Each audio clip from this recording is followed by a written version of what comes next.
to fund public radio and television. A big chunk of this subsidy flows to national public radio and public broadcasting service. NPR and PBS are the big DC-based entities that create and distribute much of the news and educational content heard and seen on public radio and TV stations across the country. When Congress adopted the Public Broadcasting Act of 1967, it did so because it thought at the time that federal dollars were needed to provide objective news and education content to the entire nation, including rural residents who lived off the grid. Fast forward a few decades, and a lot has changed. The invention of the internet, for instance, and social media. It's made news and information widely available to those living in remote areas. Americans are increasingly consuming digital media and podcasts.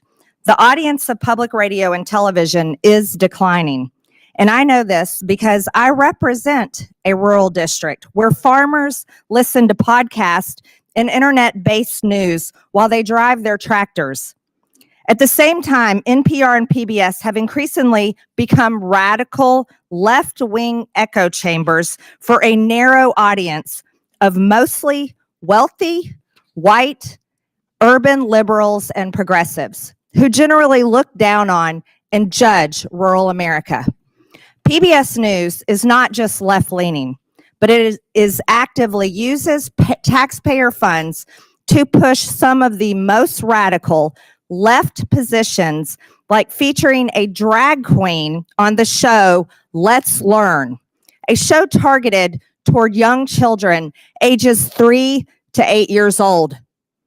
I want you to know I grew up watching children's programming on PBS. And as a mother who raised 3 children, I felt confident that I could leave the room while my own children were watching children's programming on PBS. But I can tell you right now, Ms. Kruger, specifically, as a mother, if I had walked in my living room or one of my children's bedrooms and seen this child predator and this monster targeting my children, I would become unglued. And that is how most parents feel all over this country. This is not the only example of them sexualizing and grooming children. They've been doing it for over the last decade. In 2015, PBS produced Frontline, put out a documentary, Growing Up Trans, that takes viewers on an intimate and eye-opening journey inside the struggles and choices facing transgender kids and their families. This means that PBS is one of the founders of the trans child abuse industry, all while taking taxpayer money.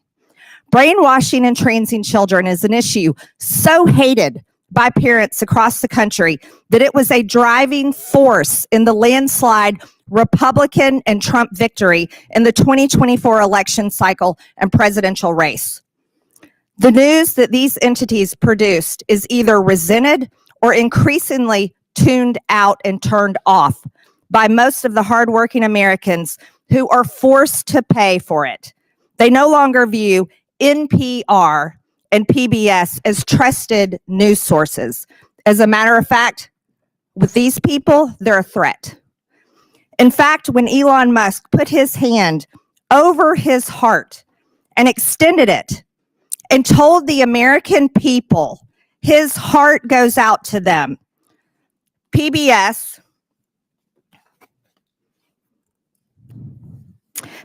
News posted the clip, called it a fascist Nazi salute, and described how it was similar to the same Heil used by Nazis at their victory rallies.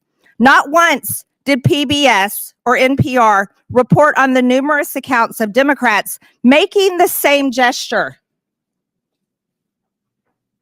AOC, Kamala Harris, Barack Obama, Elizabeth Warren, somebody that lost a presidential race, Hillary Clinton, Governor Tim Walz. Why wasn't this treated exactly the same way? Is there not a standard in journalism today? Apparently not. Here's How We Lost America's Trust was in fact the title of a powerful essay written last year by Yuri Berliner, a veteran NPR editor. In his essay, Berliner described how NPR's downward spiral accelerated greatly during the first Trump administration. He said NPR dedicated efforts to damage the Trump presidency via relentless pursuit of Russiagate rumors that the Trump campaign colluded with Russia over the election. NPR hosts interviewed Adam Schiff, then the top Democrat of the House Intelligence Committee, 25 times about Trump and Russia. But they made no apologies when the Mueller report found no evidence that the Trump campaign had colluded with Russia, because they did not. Berliner also described NPR's passionate embrace of the left-wing DEI ideology that Americans clearly reject, as evidenced by the November elections. NPR's language and style guides were shaped by race and gender-based affinity groups that dominated the internal culture of the organization. And NPR journalists were to ask everyone they interviewed their race, gender, and ethnicity, and enter it into a centralized tracking system. This tracking system embeds DEI into the fibers of its content. Sounds like racism to me.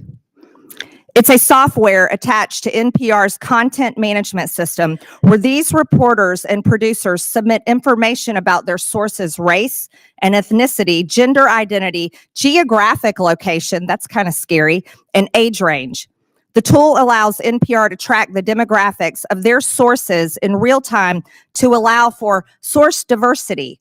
The irony of these supposed diverse sources is that NPR has no real interest in diversity, like having diverse viewpoints. Berliner tried to sound the alarm on this when he checked voter registration records of the editors at DC's NPR headquarters and found 87 registered Democrats and 0 registered Republicans. But NPR treated Berliner like a political dissident in the old Soviet Union. He was driven out of the organization and forced to resign. Sounds like communism. And the ringleader of that effort was NPR's then newly appointed CEO, Catherine Maher, who is before us today.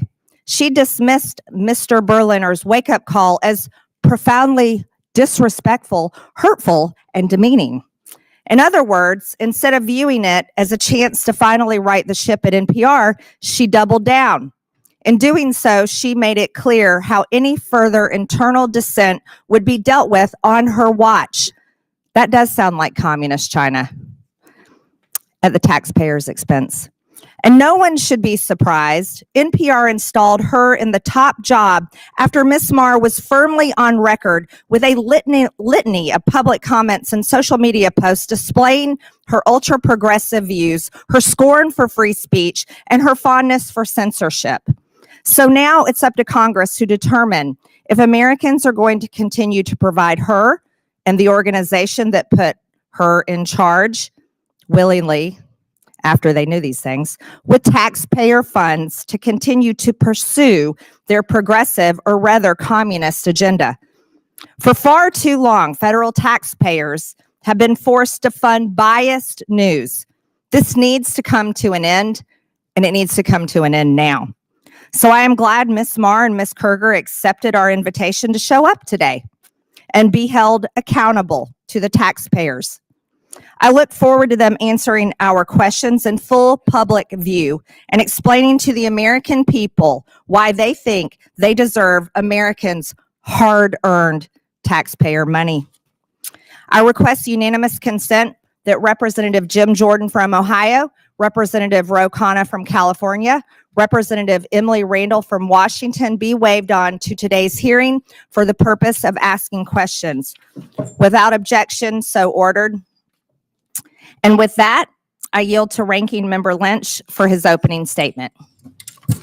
Thank you, Madam Chair. I want to thank the witnesses for your willingness to come forward and offer your advice and testimony to this committee.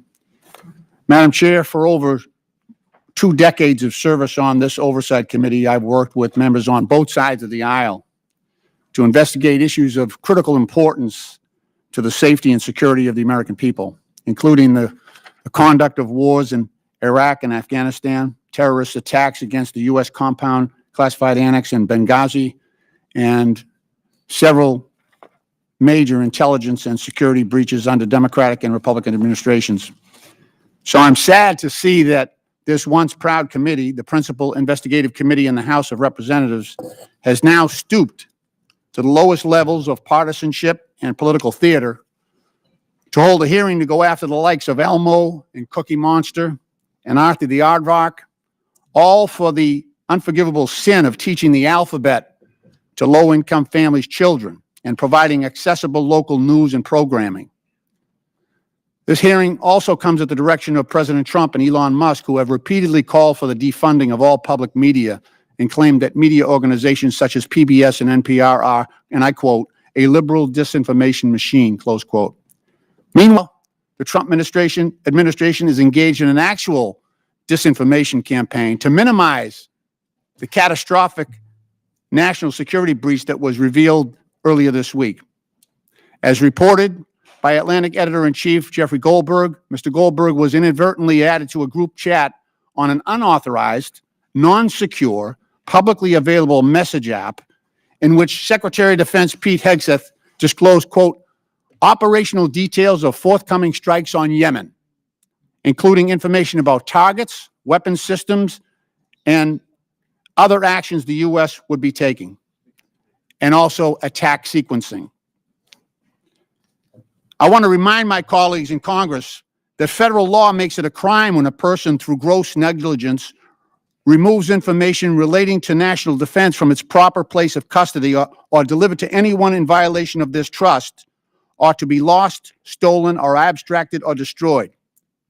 And what's more, if evidence shows that any of the parties who were in on that signal chat lied under oath in the Senate yesterday, Mr. Ratcliffe or Ms. Gabbard, for instance, then certainly conspiracy to conceal that breach would be far worse, where center or criminal intent is in evidence, and would be more likely to invite culpability and possible criminal liability. The Secretary of Defense would be subject to criminal prosecution, and it would be the responsibility of the U.S. Attorney General to prosecute that, but where a conflict exists, it might require a special prosecutor. This security breach severely compromised the safety of American troops in advance of imminent U.S. operations and airstrikes against Houthi rebel positions. It is well documented that the Houthi arsenal includes anti-aircraft capability, ballistic missiles, cruise missiles, rockets, and unmanned aerial attack drones. Mr. Goldberg, who was unwittingly elevated to the clearance level afforded to members of the Joint Chiefs of Staff, was also joined in the exposed group chat by Vice President J.D. Vance, Secretary of State Marco Rubio, and National Security Advisor Mike Waltz, and other senior members of President Trump's national security team. This committee should be questioning every single one of them as to why they were using an unapproved, unsecure messaging app to conduct sensitive, classified discussions about military operations in which our sons and daughters in uniform are being sent into battle. One of the participants was actually sitting in Russia, using an unsecure app. And every member of this committee knows what that means. We've all been advised about which apps are secure and insecure and when it is appropriate to engage in non-critical discussions. As former chairman of our subcommittee on national security, I recall a time when just the potential for a security breach that could expose American troops and intelligence personnel to unnecessary danger would immediately trigger hearings and bring this committee to a lather on both sides. But you can bet we won't be touching this issue. Because today, the controlling House majority is afraid to do its job. It is afraid to hold Trump and Trump's administration accountable. They would rather post up against Big Bird than deal with that issue. In reference to public media, Elon Musk recently asked should your tax dollars really be paying for an organization run by people who think the truth is a distraction? Well, I would say about the same about the current administration and its proliferation of disinformation, from claims that Ukraine started its own invasion, to Secretary Heged's assertion that no one was texting war plans. You can read the text today because yesterday in the hearing they said it wasn't classified information. So you can actually go on the New York Times website and read the text that was discussed in advance of our military operations in Yemen. Madam Chair, if shame was still a thing, this hearing would be shameful. And I yield back the balance of my time.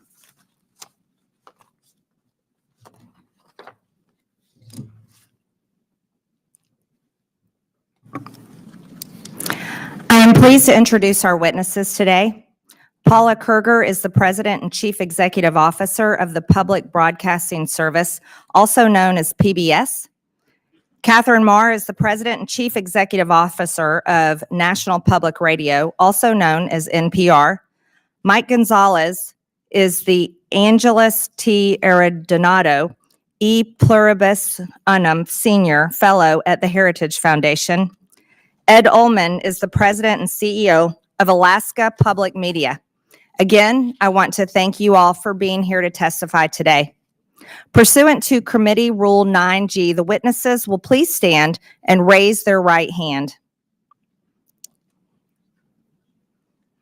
Do you solemnly swear or affirm that the testimony that you are about to give is the truth, the whole truth, and nothing but the truth, so help you God? Let the record show that the witnesses answered in the affirmative. Thank you. You may take a seat. We appreciate you being here today and look forward to your testimony. Let me remind the witnesses that we have read your written statement and it will appear in full in the hearing record. Please limit your oral statement to 5 minutes. As a reminder, please press the button on the microphone in front of you so that it is on and the members can hear you. When you begin to speak, the light in front of you will turn green. After 4 minutes, the light will turn yellow. When the red light comes on, your 5 minutes have expired, and we would ask that you please do your best to wrap up. I now recognize Catherine Marr for her opening statement. Chairwoman Green, Ranking Member Lynch, and distinguished members of the subcommittee. My name is Catherine Marr, and I'm the President and CEO of National Public Radio, and I welcome the opportunity to discuss the essential role of public media in delivering unbiased, nonpartisan, fact-based reporting to Americans. Americans listen to public radio as they commute, as they work, and in the kitchen as they cook with family. Nearly 100% of Americans live within range of a public radio station. We cover what matters to local communities, crop prices, cook-offs, and local sports teams, alongside news of the nation and the world, from the halls of Congress to coverage of our troops overseas. Today, Americans have more media choices than ever. The rise of podcasting has established a competitive free market for audio news and information. And every day, I am honored to know that we have 43 million listeners from every state in the nation. Amidst this competition, local stations choose to become members of NPR for the value we provide. For example, we are the only non-paywalled news outlet with a dedicated reporter covering veterans issues. While NPR is only 25% of station programming on average, audiences for NPR bring the scale and revenue that subsidize essential local programming. Local public media journalism has never been more important to American families who consider it part of the fabric of their communities. It correlates with higher rates of civic engagement, greater civic cohesion, and economic advantages, such as better municipal bond ratings. Recent independent polling found that more than 60% of all Americans and more than half of Republicans trust public broadcasting to deliver fact-based news. I understand the subcommittee has questions about funding for NPR and public radio. The vast majority of federal dollars, more than $100 million of the $121 million annual appropriation for public radio, goes directly to 386 local, non-commercial stations across the nation. This highly efficient investment enables your local stations to raise an average of $7 for every federal dollar. As a grantee of the Corporation for Public Broadcasting, NPR received federal funding of $11.2 million last year. These funds allow us to maintain the National Public Radio satellite system, helping safeguard our national security, civil defense, and disaster response, and enabling public radio to reach every corner of America. Additionally, these funds help protect journalists covering our troops overseas and reverse the decline of local journalism. As a recipient of federal funds, it is our responsibility to answer legitimate questions about why public funds should go to NPR, whether we are truly committed to serving all Americans, and whether the institution is an effective steward of taxpayer dollars. I hear, respect, and understand your concerns regarding bias and whether public media is relevant in a commercial landscape, and I'd like to spend a minute sharing with you my actions to address your concerns. First, it is critical for NPR's newsroom to operate with the highest journalistic standards. That means that they do their jobs independently, and as CEO, I have no editorial role at NPR. In other words, I do not decide what we cover or how we cover it. I lead NPR's strategy, ensuring we have resources and policies in place to serve all Americans, not just those with a specific point of view. I was brought into NPR to revive and reorient the organization and bring public media to a wider audience, a new generation, and new platforms. We have a responsibility to serve Americans across the full political spectrum in a trustworthy, nonpartisan fashion. It is essential that we deliver on this commitment, and we have work to do, and we are doing it. In May, we launched an initiative to improve our editorial review processes to make sure all pieces are fair and comprehensive. We hired new editors and analysts to ensure we're giving fair airtime to different voices and issues. We started regular meetings with our nearly 200 local newsrooms so we can plan together for the needs of their audiences. And the early results are positive. Our digital platforms, where we have the best data about our listeners, the political beliefs of our visitors mirror the makeup of the country across the ideological spectrum, and we're seeing growth in readers and listeners. I joined NPR because I believe that our strong and dynamic nation deserves great public media for all. Americans are smart and curious, and they want us to cover issues that matter, from the price of eggs to national security. It's our job to deliver truthful facts and information so citizens can make up their own minds. I believe Americans voted for a transformative administration, and it is our responsibility to cover that transformation fairly, with integrity and tenacity. I have been CEO for 1 year and 1 day. I have made changes to leadership and planning, invested in editorial integrity, committed to expanding our audiences and our relevance for all Americans. While we have taken significant steps in the right direction, the journey can't be completed overnight. Given the support that 75% of Americans have for public media, I ask Congress to give us the opportunity to continue to serve the American public. I will invite you to listen with a fresh ear, and to that end, our newsroom invites you to join us on air, and I welcome your questions. Thank you, Ms. Marr. I now recognize Paula Kerger for her opening statement. Chair Taylor Greene, Congressman Lynch, and members of the subcommittee. My name is Paula Kerger, and I'm the president and CEO of PBS, a role that I've held for 19 years. It is my honor to be here on behalf of the 336 PBS stations who serve every community in the United States. There's nothing more American than PBS. As a membership organization, our local service is at the heart of our work.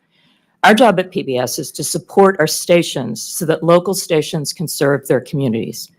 We've been proudly fulfilling our mission for nearly 60 years, using the public airwaves and other technologies to help educate, engage, and inspire the American people. That mission is our guide star and remains just as important today as when the Public Broadcasting Act was signed into law in 1967. PBS stations provide something that cannot be found on commercial networks. This is because PBS stations are focused on the needs and interests of the viewers they serve.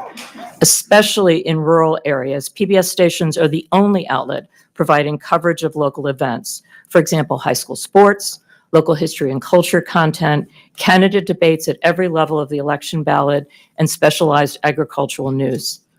Local stations also partner with other community organizations to address issues of concern like Veterans Affairs and the opioid crisis. Finally, communities depend on the essential public safety information and emergency alerts our local stations provide. Our programming comes from our local stations. For example, Southern Storytellers was produced by Arkansas PBS for our national audience. This program highlighted Southern culture through its literature, music, and film. Across the country, nearly 4 million people watch Southern Storytellers, helping Americans learn about our shared history and what brings us together as a people and a nation. Our stations pool resources to invest in programming that will benefit all Americans, ranging from history and science to art and music. For example, Firing Line with Margaret Hoover creates a forum for people with a wide range of views to respectfully share ideas. While programs like Independent Lenses, Matter of Mind, My Alzheimer's explores the challenges facing many American families. And we celebrate what makes our country great. A Capitol Fourth and the National Memorial Day concert honor our nation's ideals, our service members, and our veterans. Looking ahead, we will mark our nation's 250th birthday with a landmark initiative headlined by a new major series from Ken Burns, The American Revolution. Our educational programming for children is one of the most important aspects of our service to the American people. I strongly believe that the programming we offer to prepare children for the future is the most essential work that we do. Today, more than half of all preschool-age children are not enrolled in pre-kindergarten programs. Our content has helped tens of millions of children prepare for success in school and in life with free programming that is available everywhere children are, on air, online, and in the classroom. Our educational programming is backed by scores of research studies showing that our programs like Daniel Tiger's Neighborhood and Super Y help kids develop essential skills like reading, math, and problem solving. We are proud that nearly 9 out of 10 families agree that PBS is the most trusted, safe, and educational media brand for children. Because our programming is free and universally available, we are able to reach more low-income families than any other media company. In fact, our viewers overall reflect the wide variety of communities we serve. Our audience mirrors the overall U.S. population with respect to education, income, and geography. Each month, over 160 million television and online viewers explore the world through our trusted content. And more than 3/4 of Americans feel that PBS stations provide excellent value to their communities. For over 2 decades, the American public has consistently ranked public television as one of the best investments the government makes.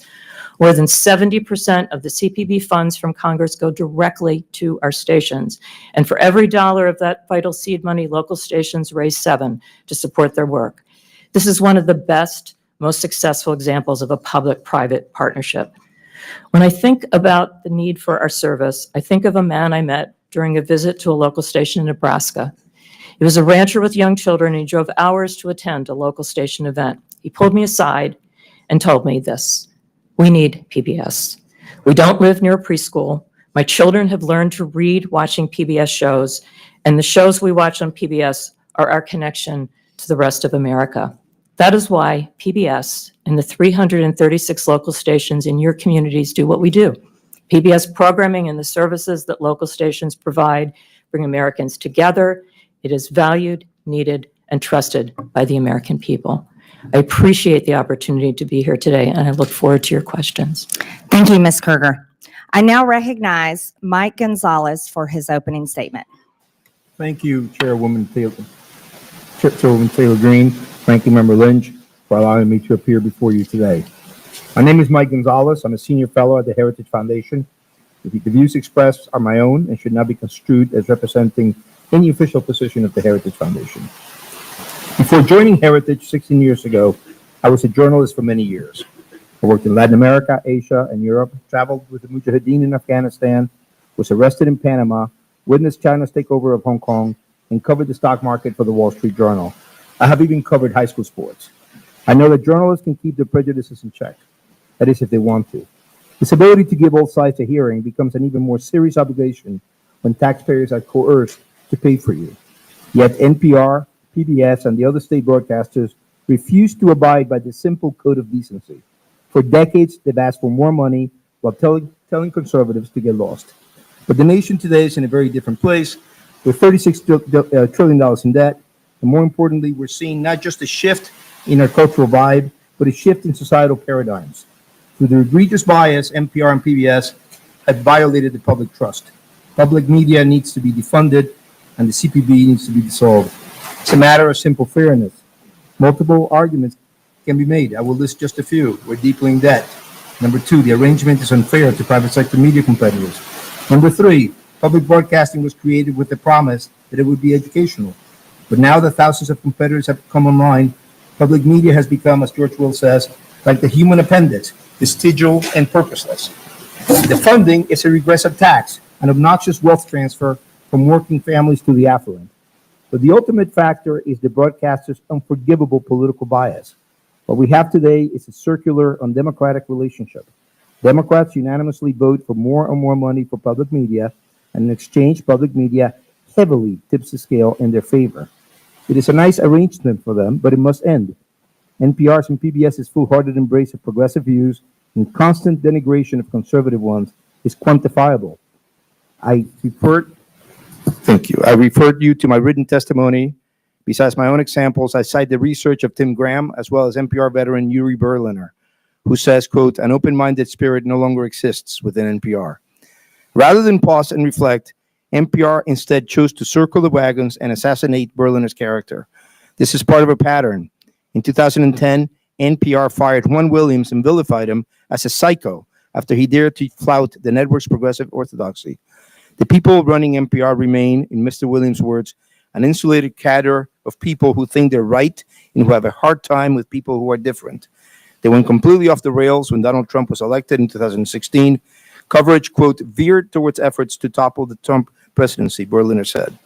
NPR hitched its wagon to the false claim that Russia had colluded with the Trump campaign. It also refused to cover the Hunter Biden lab story.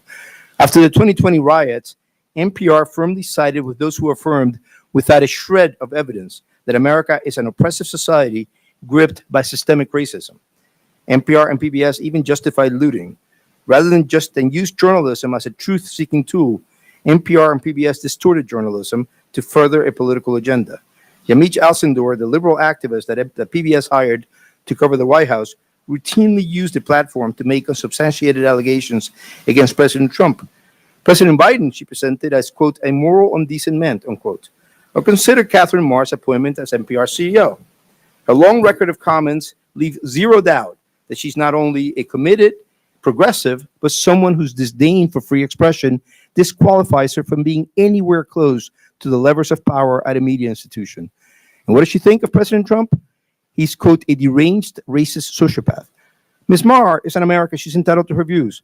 The question is whether NPR is entitled to appoint her as CEO and then ask conservatives to just pony up.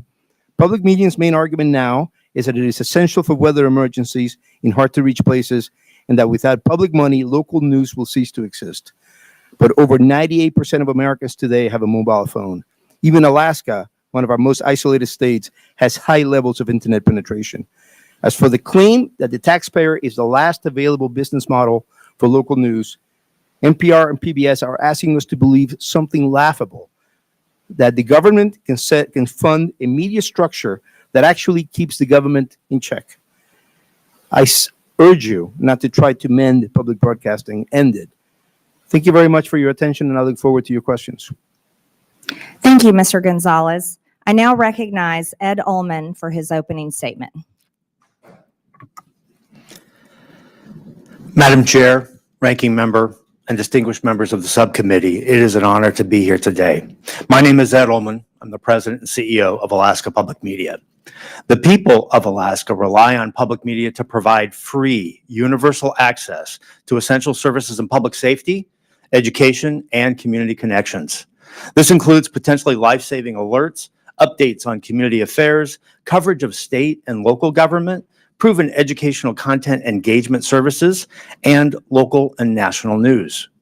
In many parts of Alaska and communities throughout the country, public media is often the only locally operated, locally controlled broadcasting service. We are more than nice to have. We are essential, especially in remote and rural places where commercial broadcasting cannot succeed. We provide potentially life-saving warnings and alerts that are crucial for Alaskans who face threats ranging from extreme weather to earthquakes, landslides, and even volcanoes. Nationwide, our public television interconnection system supports the PBS Warning Alert Response Network, a critical pathway for the distribution of wireless energy emergency alerts to cell phones. Public television pioneered datacasting technology to enable public safety officials to communicate with each other without the need for broadband or cell service. In partnership with the Department of Homeland Security, public television has proven how this technology can assist rural search and rescue, over water communications, large event crowd control, and even school safety incidents. Alaskans use our services to connect to their communities and the broader world through access to local public and government affairs, agricultural news, local history and culture, as well as local and national educational content and news. Our programming caters to and is informed by the specific needs of the communities we serve. Just to give a few examples, Indie Alaska, an award-winning series of documentaries, captures Alaska's people, places, and their unique stories. Alaska Insight is a weekly public affairs program that moves the conversation beyond the headlines and right into Alaska's communities. Our radio station hosts Alaska's only statewide call-in programs, Talk of Alaska and Line 1, Your Health Connection. We reach across Alaska with these essential free services through a statewide network consisting of 4 TV channels and 1 radio station. We coordinate the only statewide news network, which includes 27 independent radio stations across Alaska, and we operate the Alaska Rural Communications System, which provides free over-the-air television and radio programming to 100 rural communities.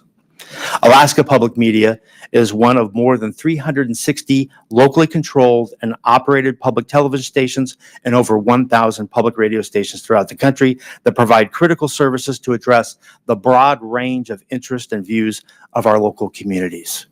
These stations collectively reach nearly 99% of the American public, regardless of zip code or income level. This nationwide service would not be possible without federal support. Today, over 70% of the federal funds for the Corporation for Public Broadcasting go directly to stations just like ours. Our system leverages this crucial seed money 7 times over in highly efficient public-private partnerships. Reducing or eliminating federal funding would be devastating and could cause the closure of many stations, especially the most rural and remote. Our highest costs come from maintaining broadcast and IT infrastructure, local programming, and community engagement, all of which would be in serious jeopardy without federal funding. Cuts to our national partners, PBS and NPR, would have a similar impact, particularly in small and rural markets. The broad range of news and educational programming that we receive from these organizations is popular with Alaskans. Without this national content, we would receive less local support, endangering the local services we provide. This national local model efficiently leverages economies of scale and allows us to provide the unique mix of local programming and national content that Alaskans want. Congress's support for the mission of public broadcasting to provide every American access to free, non-commercial quality educational programming remains critical. It allows us to connect Alaskans with each other and with our neighbors in the lower 48, and to connect the nation with us. I urge Congress to maintain federal funding for public broadcasting to ensure that local stations around the country can continue to provide essential services to their local areas. I welcome your questions. Thank you, Mr. Ullman. I now recognize myself for 5 minutes of questions. Ms. Marr, your public statements and social media posts reflect left-wing ideology and blatant opposition to free speech. After all, you were the head of Wikipedia for many years, which is a platform that doesn't tell the truth. Let's walk through some of your statements so the public can understand your personal views. You said your fellow Americans just elected Donald Trump as president again this past November. You called him a deranged racist and sociopath. You posted on X that America is addicted to white supremacy. It's appalling. You've publicly chastised using the phrase boy and girl, which you said erases the language for non-binary people. There's only 2 genders, by the way. Ms. Marr, the federal funding that your outlet receives comes from all American taxpayer dollars. not just from your viewers who support such statements as these. Let me inform you, and that your federal funding is also paid for by the other half of the country, the 77 million Americans who voted for President Trump, someone you called a deranged, racist sociopath. Ms. Marr, many find your pro-censorship and anti-free speech views more concerning than your politics. The only speech you like seems to be speech that you agree with. In 2021, you called the First Amendment the #1 challenge in American journalism because it makes it hard to crack down on bad information. You said in a TED Talk that our reverence for the truth might be a distraction. You've also expressed support for deplatforming individuals you view as fascist. Who do you think should be charged with cracking down on so-called bad information? Is it NPR? Is it the government? Is it you, Ms. Marr? Congresswoman, Madam Chair, thank you so much for the opportunity to address this. I know. Do you is it up to you and NPR to crack down on bad information or decide the truth? Answer the question, yes or no, Ms. Marr. Absolutely not. I'm a very strong believer in free speech, and I believe that more speech. Your public statements say otherwise. Ms. Marr, in 2021, when speaking at an Atlantic Council event, you said that when you were CEO of Wikipedia, you took a very active approach to disinformation and misinformation. During the COVID pandemic and the 2020 election, you said you censored information through conversations with government. Which governments were those, Ms. Marr? The Biden administration, yes or no? Madam Chair, Wikipedia never censored any information. These are your public statements, Ms. Marr. Ms. Marr, are you familiar with Section 399B of the Communications Act? It prohibits non-commercial education broadcast stations, NCEs, from airing commercials on behalf of for-profit entities. The FCC recently opened an investigation into the underwriting announcements and related policies of NPR and PBS. Does NPR air commercials for for-profit entities, Ms. Marr? Yes or no? Madam Chair, we are in full compliance with the FCC's inquiry and will continue to cooperate. I remind you, you're under oath, and violations of the Communications Act comes with a fine up to $10,000 and possibly up to a year in prison. Does PBS air for-profit commercials, Ms. Kruger? We air underwriting announcements, and we believe we are in full compliance with the FCC, and we look forward to delivering the material required in this part of this investigation. We look forward to that too. I'm assuming you're concerned, both of you are concerned about this, and that's why you brought so many attorneys with you today. Ms. Kruger, using taxpayer subsidies, PBS funded Independent Lens to make documentaries for part of your programming. In 2016, Real Boy was aired about a trans teen navigating adolescent sobriety and the ramification of his gender identity. In 2022, the same series aired Our League, in which a trans woman comes to her old school Ohio bowling league in a story about transition. Then in 2024, A Racist Trees was aired, telling a story of how in Palm Springs, a Black neighborhood fights to remove a divisive wall of trees.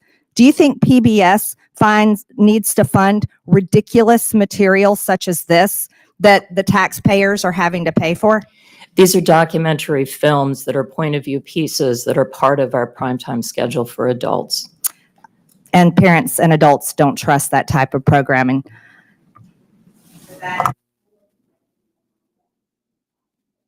Thank you, Madam Chair. I ask a unanimous consent to enter into the record this letter from 72 public radio stations serving rural communities across the country, where they emphasize how important federal funding is to the ability to provide vital public safety information. Without objection, so ordered. Okay. I also have a similar letter from Georgia, from the Georgia PBS NPR station, also asking for consideration for federal funding. Without objection, so ordered. Thank you. Ms. Kruger and Ms. Marr, can we talk a little bit about the educational service you provide for children of low-income families, and how that that is received, and the trust that you've generated among families in that situation. Yes, a significant part of our broadcast day is devoted to programming for children. We focus on preschool.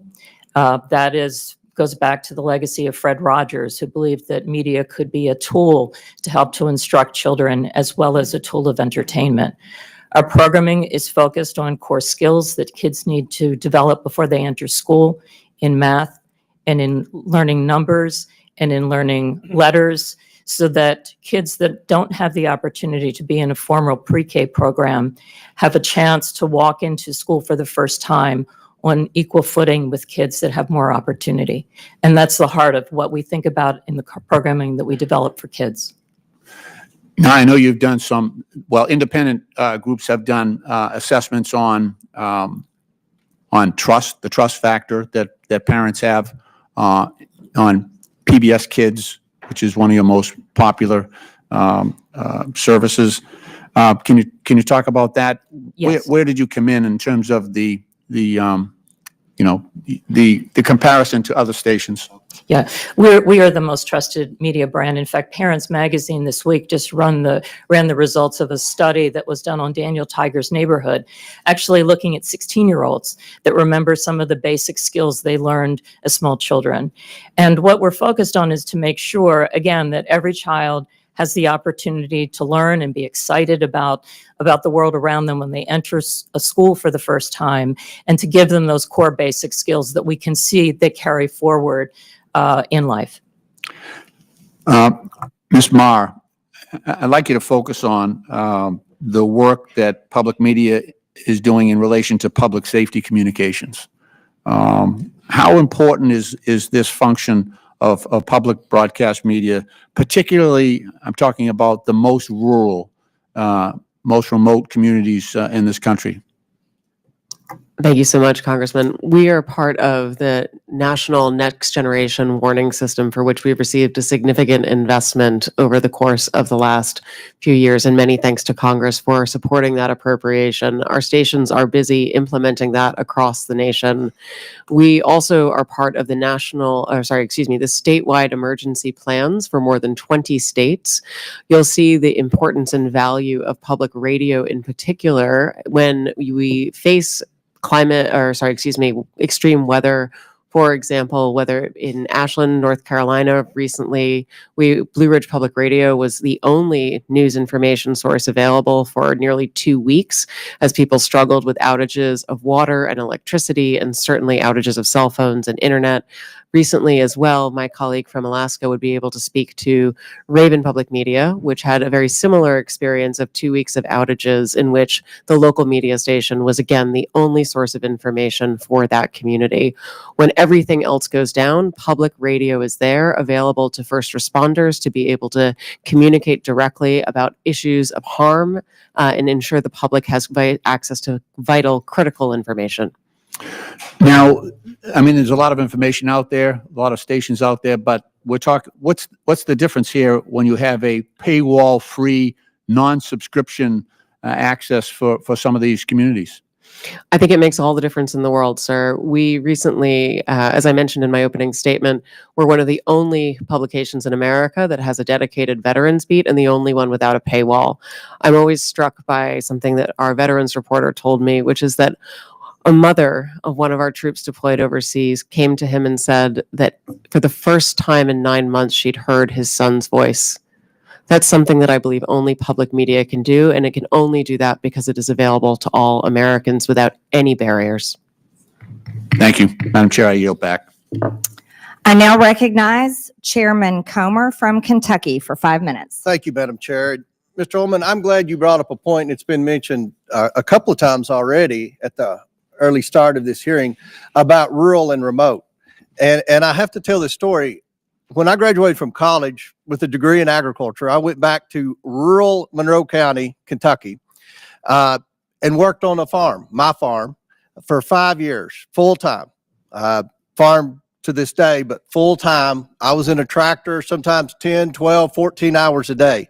And I listened to the radio, and the only radio station I could get that had news was public radio. So I listened to as many hours of public radio as anyone on this panel, I can assure you. And it was a great service. That was 30 some years ago. Today, in that same remote area, I mean, you've got Sirius XM, you've got podcasts, there's internet access now. There's a whole menu of media options now. So, but over time, and I still occasionally listen to NPR because I just want to hear what they have to say. And I don't even recognize the station anymore. It's not news. I feel like it's propaganda. I feel like there's disinformation every time I listen to NPR.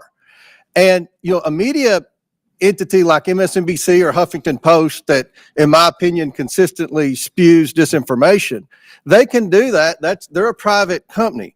But NPR gets federal funds. And you know, I have a problem with that, because if people in Alaska, if all they have is public radio, then all they know is what these headlines say, and they're wrong about COVID-19. And the headlines are in the background. I don't have time to go over all these headlines that are wrong. About Russian collusion, wrong. About the Hunter Biden laptop, wrong. And then there's a story about me. And part of what we went through on this committee during the Biden investigation, which, by the way, ended with Joe Biden's last act as president of the United States, pardoned his entire family preemptively for an 11-year period, which just so happened to be the 11-year period that this committee investigated the Bidens, that we had subpoenaed bank records. I don't think NPR reported about the pardons, but they reported a lot about how there was no evidence of any wrongdoing and things that just weren't true. In fact, there's a story, NPR, lawmaker leading Hunter Biden House investigation, accused of owning a shell company. Well, that's me. Ms. Mayor, are you familiar with that story that NPR wrote about me at the height of the Biden investigation, when you all were disputing every aspect of our investigation that is 100% factual? We have hundreds of pages of evidence, hundreds of pages of bank records, hundreds of pages of emails. Do you remember the story that NPR wrote about me saying I had a shell company? Congressman, I was not at NPR at the time, and I'm unfamiliar with the story. Where do you get your sources on something like that? That's a very serious accusation, because we're investigating a president and his family who had 28 shell companies. I have an LLC, had 5 properties in it. It's in my financial disclosure form. I've gone into great detail, given lots of interviews, but people that listen to NPR, they're totally disinformed on the truth. And you know, I have a problem with that, because you get federal funds. And I do believe there was a role for public radio 30 years ago, maybe 20 years ago, maybe 5 years ago. But because of technology today, I don't think there's a role for public radio anymore. And I think you've abused the privilege that you had with receiving federal funds. Because these headlines here are not true. This is disinformation on some huge topics. Okay. Do you want to dispute anything that I said in the remaining 30 seconds? Thank you, Congressman. First of all, I want to recognize your concerns. One of the first things that I did in coming in May was to beef up our editorial standards. I directed my editor-in-chief, who, by the way, why is NPR even doing editorials? I'm should so NPR sorry. even do editorials? I don't mean editorial in terms of opinion editorial. Do you even need opinion? What does it matter with the opinion? If you're a federally funded entity that's supposed to provide the news, can you not provide the news? Of course, fair and balanced? Of course, Congressman. I mean, editorial standards for our journalism was to beef up our editorial practices, bringing in more editors to make sure that we have more points of view reflected in every story. I've engaged in a number of actions trying to address and my some of time's these expired. concerns. I've lost confidence in public radio. I don't think, Madam Chair, they should get a penny of federal funds. I yield back. Thank you, Mr. Chairman. I now recognize Mr. Garcia from California for 5 minutes. Well, thank you, Madam Chairwoman. I want to first begin by thanking all of our witnesses that are here today. I know that there's a lot we should be discussing right now at this hearing. We've, of course, had some pretty shocking security breaches that we're just learning about through a lot of our national security officials. We know that Pete Hegseth should be removed from office or should resign. We have Donald Trump, who, of course, is crashing the stock market. He's taken away millions of programs and hurting people across this country to fund tax giveaways to billionaires. And our constituents can't access their Social Security benefits. Now, I think actually Chairwoman Green supports everything that the Trump administration is actually doing. So instead of a serious hearing, we're here to attack NPR and PBS. So let's get right into it. Now, Ms. Kerger, the American people want to know, is Elmo now, or has he ever been, a member of the Communist Party of the United States? A yes or no? No. Now, are you sure, Ms. Kerger? Because he's obviously red. Well, he is a puppet, but no. Now, that's not all. He also has a very dangerous message about sharing and helping each other. He's indoctrinating our kids that sharing is caring. Now, maybe he's part of a major socialist plot, and maybe that's why the chairwoman is having this hearing today. But let's talk about somebody else. Let's talk about Cookie Monster. Now, we know that Health Secretary RFK Jr. is coming out against fast food and baked goods. Are we silencing pro-cookie voters? Yes or no? Ms. Kerger? But cookies are a sometime food. Well, thank you. And now, I agree with you. And let's also talk about the most important, maybe, character on Sesame Street. This is actually Big Bird. Now, Ms. Kerger, since Elon Musk actually fired USDA workers who have been working on the bird flu, does it make sense to also fire Big Bird? Yes or no? We would like to keep Big Bird. I completely agree with you. And now it gets even worse. Now, this is actually a tweet that Big Bird actually sent out about the COVID-19 vaccine, encouraging folks to actually get their vaccination, which, of course, we believe in vaccines. Now, perhaps the reason why we're having this hearing is because our chairwoman, Ms. Green, has actually said some really negative things about getting vaccinations. And that perhaps is why we are here. And so we support Big Bird being pro-vaccine and promoting vaccines across this country. Now, I will admit, though, the extreme liberal agenda that you're all pushing, I think, doesn't stop there. This, of course, is Bert and Ernie. Now, these two guys actually live together. They're friends. They're supportive of each other. Now, that might be triggering to our chairwoman and some on this committee, and perhaps that's also why we're here today. Ms. Kerger, an important question. Are Bert and Ernie part of an extreme homosexual agenda? No. Thank you, Ms. Kerger, and thank you for being a good sport. Now, I'm obviously using some humor here, but the fact that we're sitting here today talking about defunding public television is actually not funny. At a time where we can't agree on basic facts, and while the free press is under attack, we need public media like PBS and NPR more than ever. A large majority of Americans say they trust PBS. And that's exactly why extremists are trying to tear it down. Public broadcasting is a tool for education, for emergencies, and a cherished part of our national fabric. We get huge benefits from a tiny federal investment. The majority and our chairwoman should drop this attempt to silence media voices they don't like. So the message, I think, today is very, very simple. If we're going to get rid of any puppeteers, we should get rid of the one that's actually controlling Donald Trump. Fire Elon Musk and save Elmo. And with that, I yield back. I now recognize Mr. Cloud from Texas for 5 minutes. Thank you, Chairwoman. NPR fancies itself as a nonpartisan news outlet, public information outlet, even says that we should consider all things. All things are considered, yet their history of political bias has shown that there are a number of things they have not considered. They asked us not to consider that the Hunter Biden laptop was real. They dismissed what was always the most probable theory of the COVID lab leak from Wuhan. They interviewed Russia collusion hoaxer Adam Schiff 25 times, who claimed to have a vault of information in his office leading to the impeachment of President Trump, which of course we now know was all fraudulent. I'd like to submit for the record an article by Uri Berlinger I've been at NPR for 25 years. Here's how we lost America's trust. Without objection. So NPR, unfortunately, has lost much of the audience that they used to have, and now they have a very partisan audience because of this. Who do they bring in to fix it? They bring in Miss Maher, who has a history of commentary of promoting Marxist ideology, including critical theory. Said we should not use the terms boy or girl, has called our president a deranged racist sociopath, and said that our reverence for the truth has become a distraction that is preventing us from finding consensus and getting important things done. And one could look at that and think that maybe, in your view, promoting groupthink is more important than finding the truth. I thought we liked diversity of ideas, especially, and that as an online encyclopedia that you used to manage, activism was more important than accuracy.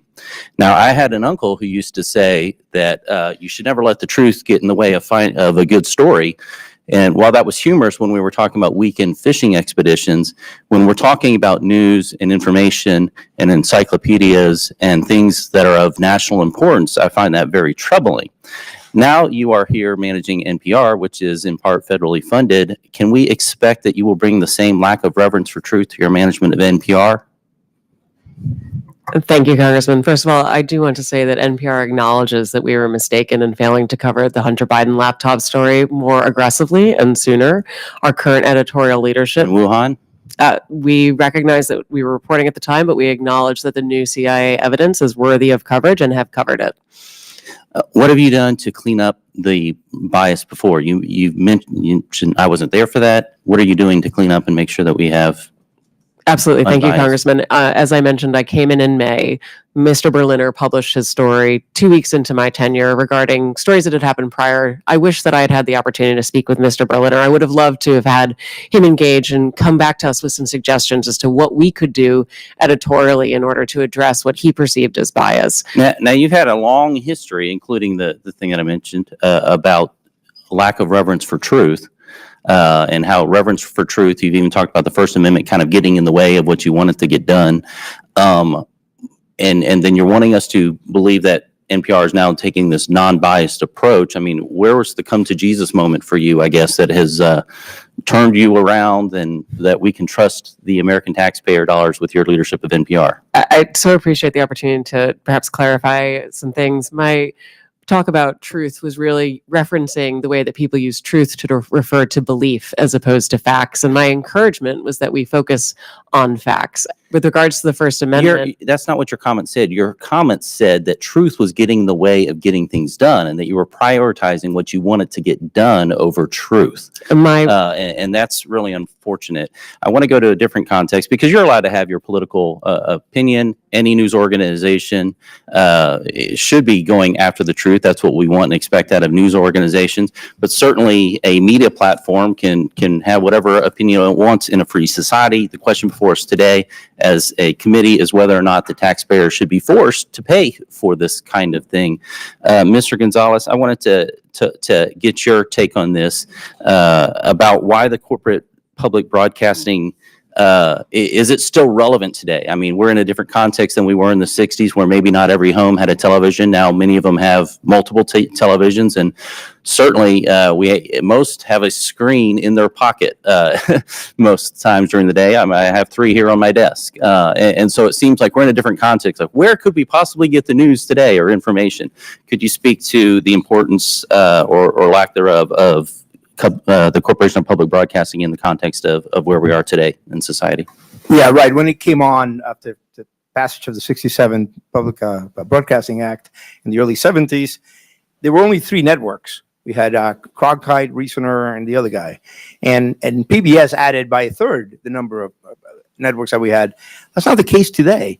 And as far as education, which has been diminished, and by the way, I believe that Sesame Street was sold to HBO 10 years ago. But as far as the educational value, we have an unending stream of educational content online. I could reel off a number of websites and that people can access, YouTube channels where kids of all income levels can access educational content. So but basically, As I said in my testimony, it goes back to the basic unfairness that conservatives for 50 years have been saying, but you're completely biased. And they have the audacity to say, oh, no, we're not. And you have to just pay us. And it's just, that is the basic. The gentleman's time has expired. Thank you, Mr. Gonzalez. I ask Madam Chair? unanimous, Oh, sorry. I ask unanimous consent to enter into the record an article published today by Yuri Berliner about NPR, basically saying that the bias has not changed. Madam Chair, I also have a unanimous consent request from the members who are at Mr. Grijalva's funeral mass this morning, asking to submit into the record this letter of support for federal funding from Without objection, so KMS, ordered. which is Kentucky Radio, which is where Mr. Comer wrote his Without objection, so ordered. tractor. Thank you. I now recognize the gentleman, Mr. Kassar from Texas, for 5 minutes. Good morning. Mr. Gonzalez, you wrote the proposal to defund NPR, PBS, and public broadcasting for Project 2025. Can you answer a few questions for me? How many millions of dollars a month do taxpayers spend for Daniel Tiger to play golf? I have no idea who. The answer is none. Okay. To your knowledge, has Miss Piggy ever been caught trying to funnel billions of dollars in government contracts to herself and to her companies? That's a silly question. Well, the answer is no. How about Arthur the Aardvark? Has he ever fired independent government watchdogs who are investigating his companies? The answer is no. Madam Chair, I'm told we're here to talk about government efficiency, but Daniel Tiger has not blown $10 million of taxpayer money to play golf with his friends, but Donald Trump has, just at the beginning of his administration. Miss Piggy hasn't been caught funneling billions of dollars in government contracts to herself, but Elon Musk has. And Arthur has not fired independent government watchdogs investigating him and his companies, but Elon Musk has fired at least 5. So once again, my Republican colleagues are dragging in a scapegoat, this time PBS and NPR, to try to distract from the fact that Trump and Musk are robbing working people. It's Sesame Street that's making things expensive. It's Mr. Rogers that's blowing taxpayer money. It's listeners like you. It's absurd. The total funding for public broadcasting is just 1/6 the amount that Elon Musk's companies make off of the government every single year. But you will not see Elon Musk being grilled by this committee. I've seen a lot, but pointing the finger at Elmo to cover for Elon Musk might be a new low for Miss Marjorie Taylor Greene's committee. I don't think Americans are buying it. Here's what I think we should be having a hearing about. After Trump and Musk took over the government, reporters noticed that the State Department was trying to funnel 400 million taxpayer dollars to Tesla. The State Department said it's an old contract, no news here. But because of a brave whistleblower and an NPR reporter, they exposed the corruption and the lies. Madam Chairwoman, if we want to look into waste, fraud, and abuse, why not look into that? Elon Musk, who's running cabinet meetings, who's running the White House, was trying to funnel money to himself. So let's stop investigating Cookie Monster and start investigating how the Trump administration lied about this and was trying to funnel money to their biggest political supporter. Maybe you're trying to defund NPR because they expose this kind of corruption. And if Republicans were serious about investigating waste, fraud, and abuse, my colleagues would admit that Big Bird is not the problem. Big tech is, big pharma is, big insurance companies are. Elon Musk's companies make billions, $3 billion a year off of government contracts. That's 6 times the money that goes to all of public broadcasting. Private insurers and Medicare Advantage overcharged taxpayers $83 billion just last year. That could pay for public broadcasting 160 times over. The $4.5 trillion tax cut for the ultra wealthy that Republicans on this committee are trying to push through, that would pay for public broadcasting 9,000 times over. There is money to pay not just for PBS and NPR, but healthcare for every American, tuition-free trade school and community college for every American, to end homelessness on the streets of our cities. But my Republican colleagues don't want to talk about the corporate waste, fraud, and abuse because those corporations fund the Republicans' campaigns. So instead, they want to shut down educational programming for kids and their families, and they want to shut down local radio stations. To borrow a phrase from Sesame Street, the letter of the day is C, and it stands for corruption. Look, in my home city of Austin, Texas, we have Austin City Limits, which decade after decade after decade has chronicled American music. And if they had a bad season and it was private TV, they just would have shut it down. And we wouldn't have had decade after decade after decade of Austin City Limits. That's the amazing thing about public broadcasting. I have a lot of public housing residents in the San Antonio side of my district. And when I talk to them and they hear about what's going on in Washington, D.C., they talk about Texas Public Radio. And I just heard my colleagues talking about educational programming for kids on YouTube. That stuff is loaded with ads. And also on other forms of private television, they're selling you and your kids stuff, making people feel bad. They're trying to make a profit off of you. That's why I got sat in front of Mr. Rogers, because you got to learn something and they weren't just trying to sell you junk. It's better for our kids. It's better for our families. And we should actually be supporting public broadcasting instead of this stuff. Madam Chair, leave Elmo alone. Bring Elon in for questioning instead. I now recognize Mr. Timmons from South Carolina for 5 minutes. Thank you, Madam Chair. I want to thank the witnesses for being here today. I'm going to begin by saying this. We don't want to shut down NPR or PBS, but we have $36 trillion in debt. And we have run a $1.8 trillion annual deficit. And we are scouring all government spending, not just Democrat priorities, but Republican priorities too. We're going to be going through the defense budget. We're going to be making sure that we are spending our taxpayer dollars wisely, because we have an existential threat. We have an existential threat. We cannot continue down this path financially. So we do not want to shut you down, but we cannot continue down this path. And so if our debt is part of the reason we're here, I think another part of the reason we're here, reevaluating your role and the government's use of taxpayer dollars to partially fund your institutions, is because technology has changed everything. We are not living in 1967. And the internet has changed our society. We have such increased social interconnectedness, and there are various options for people to get news and to get disinformation or information, whatever you want to get. So those are the two kind of reasons I want to start with, and that's probably half the problem we're here for. The other half is your perceived bias and your content moderation and the manner in which you are violating journalistic integrity. And I'll say this, NPR, you have been far worse at this. Ms. Kruger, you have done a much better job at this, but we still have some issues we're going to talk about.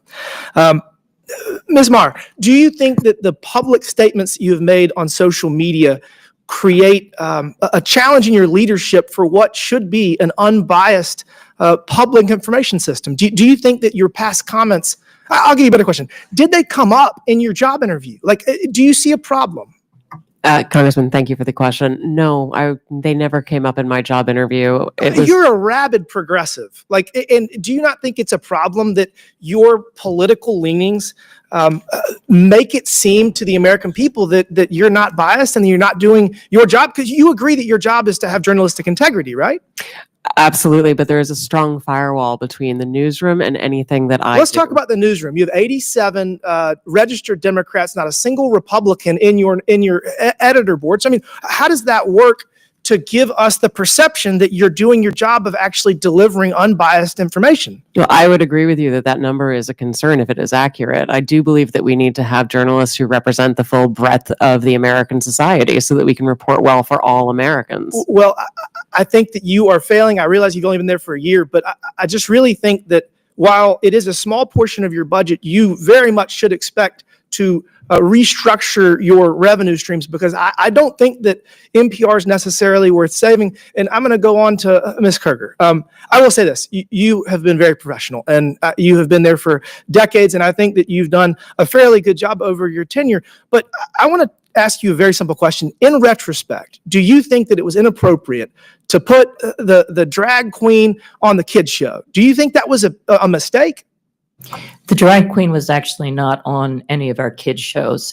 The image that Chairman Taylor Greene showed was from a project that our New York City station did with the New York City Department of What time of Education. day did it air? It did not air.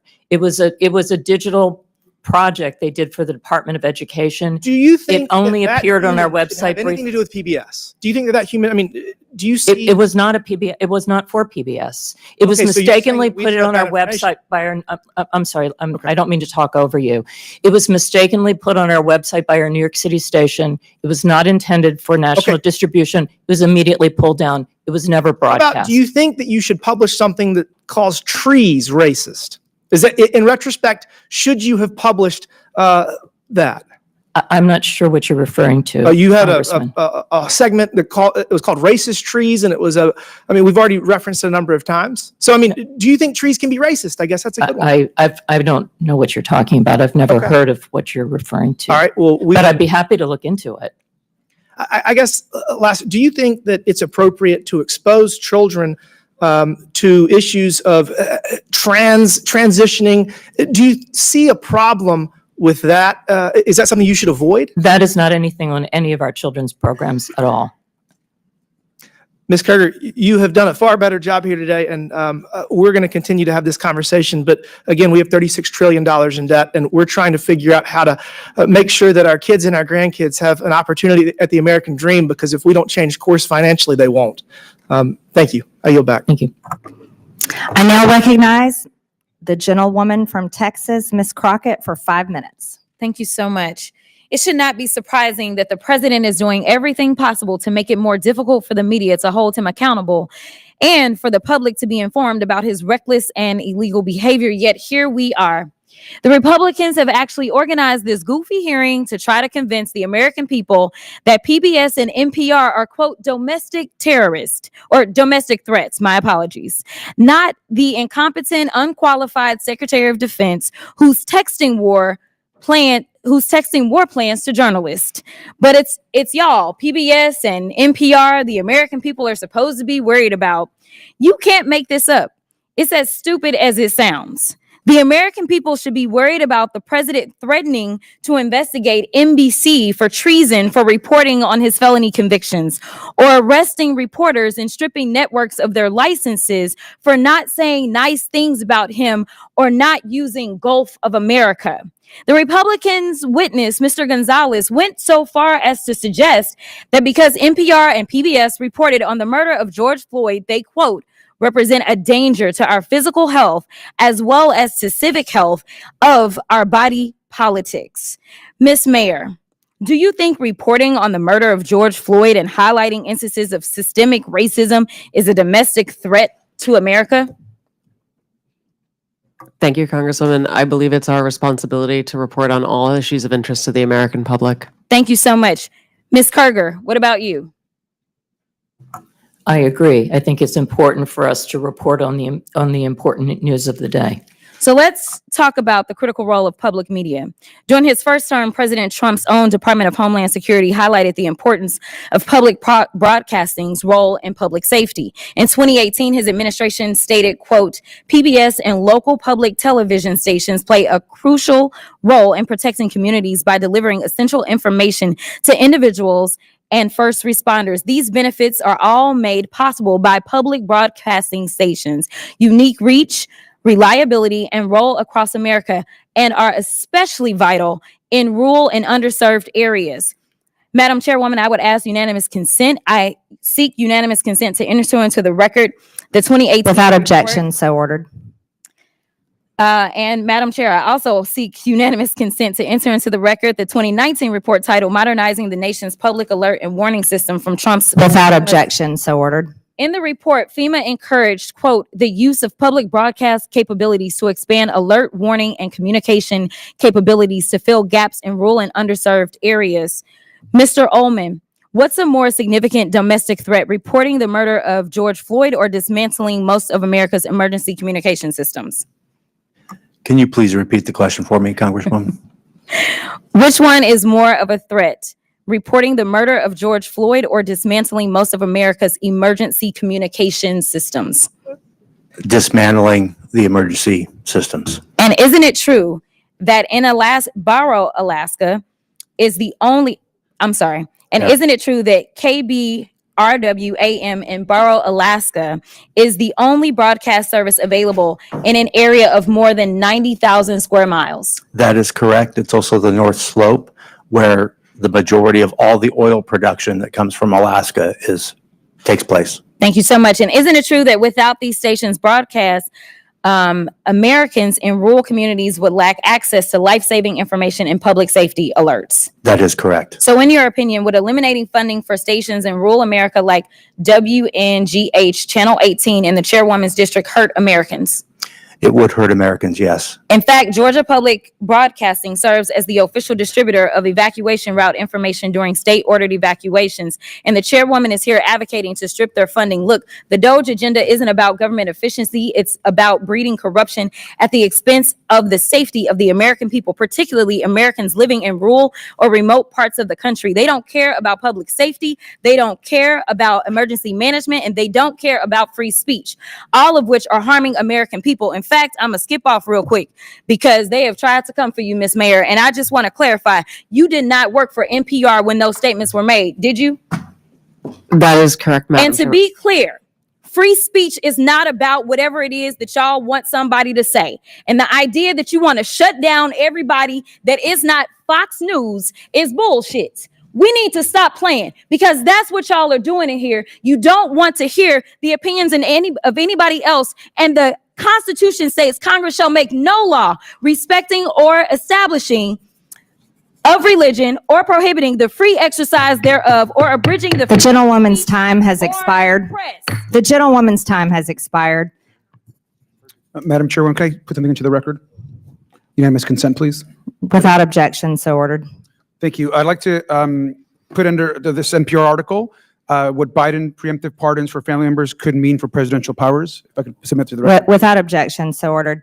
I now recognize the gentleman from Ohio, Jim Jordan, for 5 minutes. Thank you, Madam Chair. Ms. Maher, who is Uri Berliner? Mr. Berliner is a former senior editor, That's all? a former senior business editor for NPR. How long do you work at NPR? I believe he was there just over 25 years. 25 years? Award-winning journalist? Did he win any awards? Our time to Peabody Award? That's pretty important, isn't it? That is So absolutely. pretty distinguished journalist, right? Certainly. And he wrote a long story about what you do at NPR. Is NPR biased? Congressman, I have never seen any instance of Never? political bias determining editorial decisions. No. Well, Mr. Berliner, in his story last year, wrote, in the DC area, editorial positions at NPR, he said he found 87 registered Democrats, 0 Republicans. Is that accurate? We do not track the numbers or the voter registration, but I find that Was concerning. award-winning journalist who worked 25 years at NPR, Mr. Berliner, was he lying when he wrote that? I am not presuming such. I just we don't track that information about our journalists. 87 to 0, and you're not biased. I think that is concerning if those numbers are accurate. It's I mean, it wasn't 44-43. It wasn't 60-27. It wasn't 70-17. It wasn't even 80-7. It was 87 Democrats, 0 Republicans, and you say NPR is not biased. How about the big stories over the last few years? According to Mr. Berliner, again, he wrote on the Trump-Russia story, he wrote, at NPR, we hitched our wagon to Trump's most visible antagonist, Representative Adam Schiff. They said they interviewed him 25 times. Is that accurate? I was not there at the time, but those numbers sound accurate. Yes. Those sound accurate. But then he said when the Mueller report came out and Robert Mueller said he found no evidence of collusion, he said Russiagate faded from our programming. Is that accurate? Again, I was not there at the time. I couldn't say. You couldn't say? I was not at NPR at the You time. didn't prepare for that? You knew we were going to ask you about this guy, didn't you? It's come up like 6,000 times already in the hearing. I just couldn't say whether it faded from our coverage, sir. How about this story? October 2020, the New York Post had the Hunter Biden laptop story, and one of those editors, I guess one of those 87 Democrat editors, said this: we don't want to waste our time on stories that are not really stories. We don't want to waste the listeners' and readers' times on stories that are just pure distractions. Was that a pure distraction story? Our current editorial leadership believes that that was a mistake, as do I. Yeah, the whole country knows that was a mistake. Definitely impacted the election, or I think it certainly impacted the election. How about the COVID origin story? That's a pretty big story too, right? Mr. Berliner said, we became fervent members of the team natural origin, even declaring that the lab leak was debunked by scientists. Turns out, though, the lab leak is what most people think actually caused the COVID virus. Sorry, is there a question there? There is. You guys were 0 for 3 on the three of the biggest stories in the last 5 years. You guys were 0 for 3, and yet you maintain that NPR is not biased? Congressman, I do not believe we are politically biased. No, we are a nonpartisan organization. Nonpartisan organization. What's happening to your listeners over the last 5 years? Went up, down, or stayed the same? It has gone up and down and is now going back up. Well, I thought 5 years ago it was at 60 million. And you said in your opening statement, I think 43 million. That's correct. So 43 million now, and it was at 60 million 5 years ago.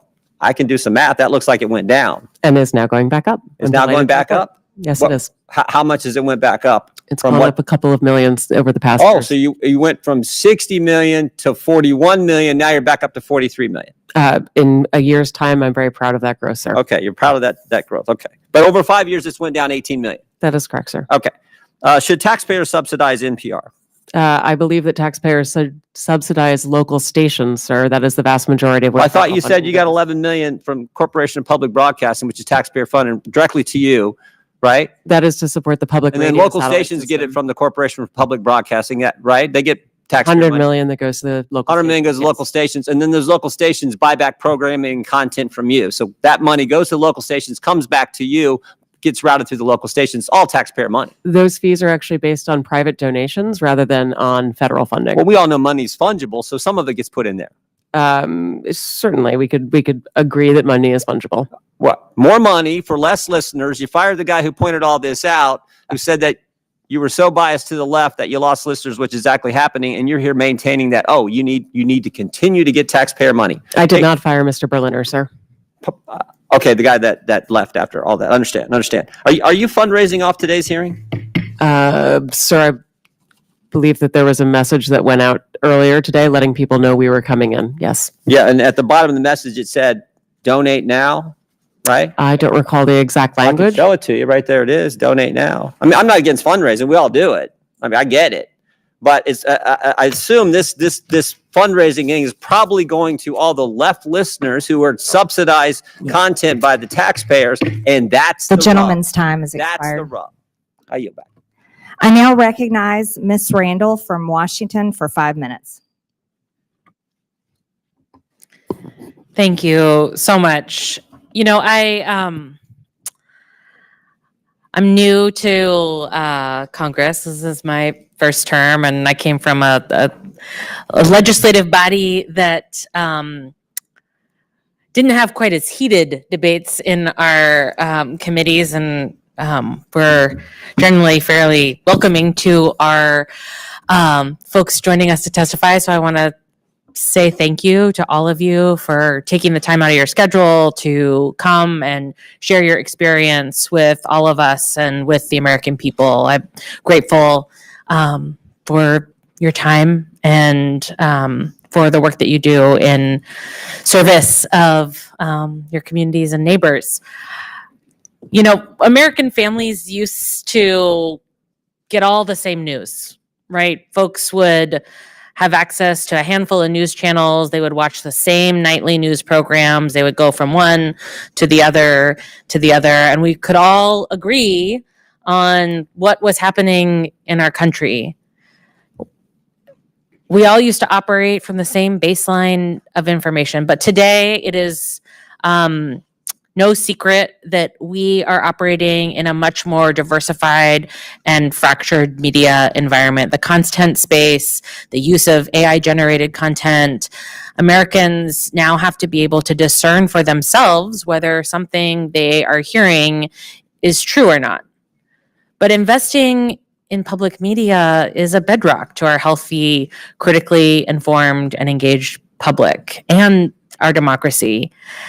And I know that my colleagues on the other side of the aisle have argued over whether every piece of programming is in service of the public.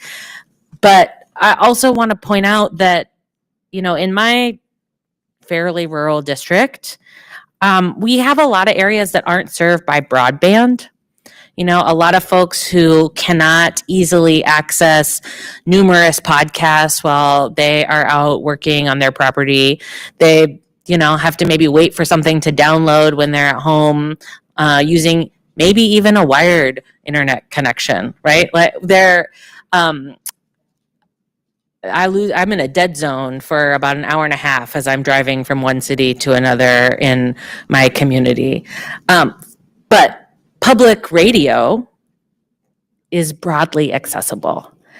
And it's important for, folks counting on the weather report, for kids who are, in pre-kindergarten who are watching Elmo and learning to count and do math. It's important for the young people who, were home during COVID and were able to continue learning with the help of public broadcasting. I think we have a lot of problems in this country, a lot of problems that we should be tackling for regular Americans who are struggling to afford to live, to afford housing, to afford healthcare, to be able to live the lives that they dream of for themselves and their children.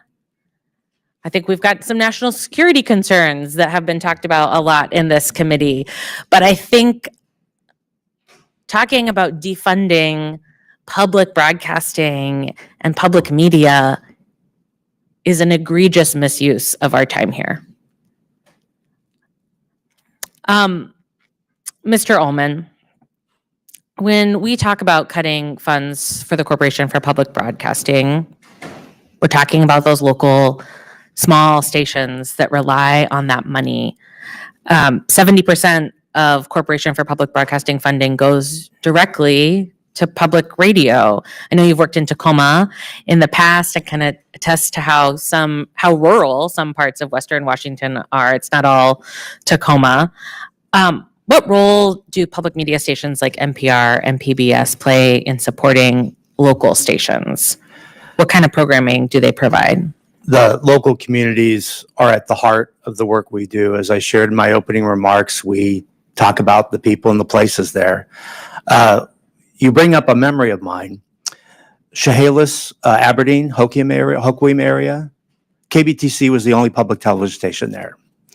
You know about the struggles that community was having over a decade ago, job loss, all kinds of terrible economic situations. We provided educational services there with a $500,000 local grant that we partnered with the community on. It was incredible work. We do the same thing in Alaska with military families, homeschoolers, elementary schools. Those are the pieces we provide. And then local news stories that people can use about where they live and what they do. That's what we do. That would be lost. For a minute. Thank you so much. Madam Chair, I yield back. Thank you. I now recognize the gentleman from Tennessee, Mr. Burchett, for 5 minutes. Thank you, Chair Lady. Ms. Carter, is it true that HBO bought the rights to Sesame Street? No, it did not. It developed, Sesame Street entered an arrangement with HBO for a number of years. And it was a paid arrangement, correct? Yes, which allowed us to get the series for free during the period of that time. How much money was transacted during that? I don't know. Sesame Street is a private organization. It is separate from ours. Okay. Ms. Meyer, what about Lee Greenwood's God Bless the USA as propaganda? I'm sorry, sir. Could you repeat the question? What about Lee Greenwood's God Bless the USA is propaganda? I don't believe that is propaganda, sir. Okay. Well, in January, North County Public Radio, and that's a subsidiary of NPR, had Daphne Brooks, who apparently is a black feminism scholar, on its show where it was hosted by the host Brittany Lewis, and it says, have you ever watched something on TV and thought, okay, now this is propaganda? Have you ever had that moment? To which Daphne Brooks replied, "Whenever I see Lee Greenwood singing Proud to be an American." I believe that represents the individual we interviewed on air, not the position. And of did you NPR. say there's no bias on NPR? That is not a And position that of is not a NPR. biased statement, ma'am. That is not even, both parties wrap themselves around this song every time there's a national conflict. Lee Greenwood sings it and he does a beautiful job, but you say there is no bias in NPR. That is that individual's opinion, and she, of course, is entitled to it, but that is not the position of NPR. Ma'am, you said in your opening statement that you were going to be transformative, and I believe you failed to do that. Let me ask you, why did you call President Trump a fascist and a deranged racist sociopath in 2020? Congressman, I appreciate the opportunity to address this. I regret those tweets. I would not tweet them again today. They represented a time where I was reflecting on something that I believe that the president had said rather than who he is. I don't presume that anyone is a racist. Which you don't believe anyone is a racist? I don't start by presuming anyone is a racist, sir. Okay. Has NPR or PBS ever conducted an internal review to assess whether conservative or right-leaning perspectives are fairly representative news and programming? Congressman, what we look at is the distribution of people who listen to our work, and we can tell you, and I'm proud to tell you that for our digital, our podcasts and our website, the distribution of Americans who come to NPR does reflect the political distribution of the nation. In fact, the distribution on our websites, 33% of folks who come are conservative versus 28% who are liberal, and the rest identify as independent. So the you believe largest group is conservatives who come to NPR's websites. So you believe that most Americans think President Trump is a fascist and a deranged racist sociopath? I don't believe that at all, sir. Okay. Ma'am? We obviously are constantly looking at the voices that we bring forward. We take to heart our commitment to bringing forward perspectives from across the country. Our programming comes from our local stations. And I mentioned in my opening comment the series that we did out of Arkansas, Southern Storytellers. That's just one little example. 10% of our schedule is news. The rest of it is either children's programming or programming based on history to give us all a collective expression. And we're constantly looking to making sure that we're bringing forward a diversity of viewpoints and perspectives and experiences that really do make up the fabric of this country. Okay. NPR senior editor Leonard, it's been mentioned before, but he was quoted as saying an open-minded spirit no longer exists within NPR, and now, predictably, we don't have an audience that reflects America. Yet you stated that the audience does reflect America. He was suspended without pay for 5 days for saying this, and of course, he eventually resigned in April 2024. You've also stated that federal funding is essential for NPR to operate, but also claim only 1% of your funding comes from the federal government. Which is it? Mr. Berliner was suspended for the outside work policy, not for what he said, sir. In terms of federal funding, the federal funds go to support our operation of the public radio satellite system, which enables all of our local stations to be able to communicate information and broadcast, As including... stated earlier, ma'am, funding is very fungible. It flows wherever it needs to. I don't buy that argument. I wonder if any of the members of the committee would comment real quickly. Would you agree that Real America's Voice, Newsmax, Fox, or News Nation, if they were to see federal funds, would you all support that? Yes or no? Mr. Ullman? Yes or no? I'd have to get back to you on that. Ma'am? Yeah, I actually don't have an opinion about that. Ma'am? I don't have an opinion about that, sir. That would be Congress's decision. Thank you, Chair Lady. Thank you. I now yield to the gentleman from California, Mr. Khanna, for 5 minutes. Thank you, Madam Chair, and thank you for allowing me to wave on to the committee. Mr. Gonzalez, I read with interest your testimony. It was so angry, so I thought I'd try to lighten things up a little bit. Who are 3 of your favorite characters on Daniel Tiger, or what episodes are your favorites? Representative Khanna, thank you very much for the opportunity to lighten up. I think I've taken a time machine here. Sesame Street went to HBO. Daniel Tiger, do you have some favorite characters? Oh, the owl, any of them? No, none. What does Ugga Mugga mean to you? Nothing. You've never heard the expression Ugga Mugga? Yeah, I don't think so, no. It's affection. Have you ever watched a Daniel Tiger show or know any families who watch a Daniel Tiger show? I don't think so, no. You've never watched one? You have I've never strong seen Daniel opinions on Tiger. it. Sorry. Do you know what Daniel Tiger is a successor to? And I don't know Daniel Tiger, so I don't know what he's. No, the show. What it's a successor to? Do you know? No. You really don't know? No, I really don't. I'm on the Through oath. all of history. It's a successor to Mr. Rogers. Oh, there you go. Okay. Yeah. Mr. Rogers, I know. Okay. Are you familiar with his 1969 testimony? I am. He said, I want to quote, because it's one of my favorites. I studied this actually going to school. It's some of the most effective testimony in Congress. He said, I give an expression of care every day to each child to help him realize that he is unique. I end the program by saying, you've made this day a special day by just being you. There's no person in the whole world like you, and I like you just the way you are. Senator Pastor was a hard-headed fiscal conservative, said he got goosebumps by that testimony, and it's what convinced him to fund the public broadcast. You've said you wouldn't have funded it. Do you think Senator Pastor made a mistake back then?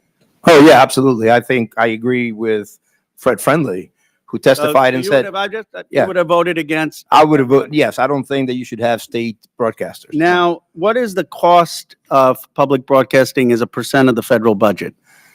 I don't know, but it is Yes, come on, you're talking about the $36 trillion of debt that we have. You're saying this is a really important thing that we need to cut. You didn't research out what percent it's it is? important in principle, and the principle is a different thing. You're saying this is an effective strategy to cut debt, and you have no idea what. It was 5% of the discretionary cuts in the GOP. It's 0.01%. Right, but it was 5% of the discretionary cuts in the 17 budget. 0.01% Right. of the federal budget. That's one of the reasons Senator Pastor said, it's worth it in an investment in American kids. Now, you said Sesame Street is a private organization, or Sesame Street is going private. I didn't understand that because Sesame Workshop is a nonprofit. What did you mean by private?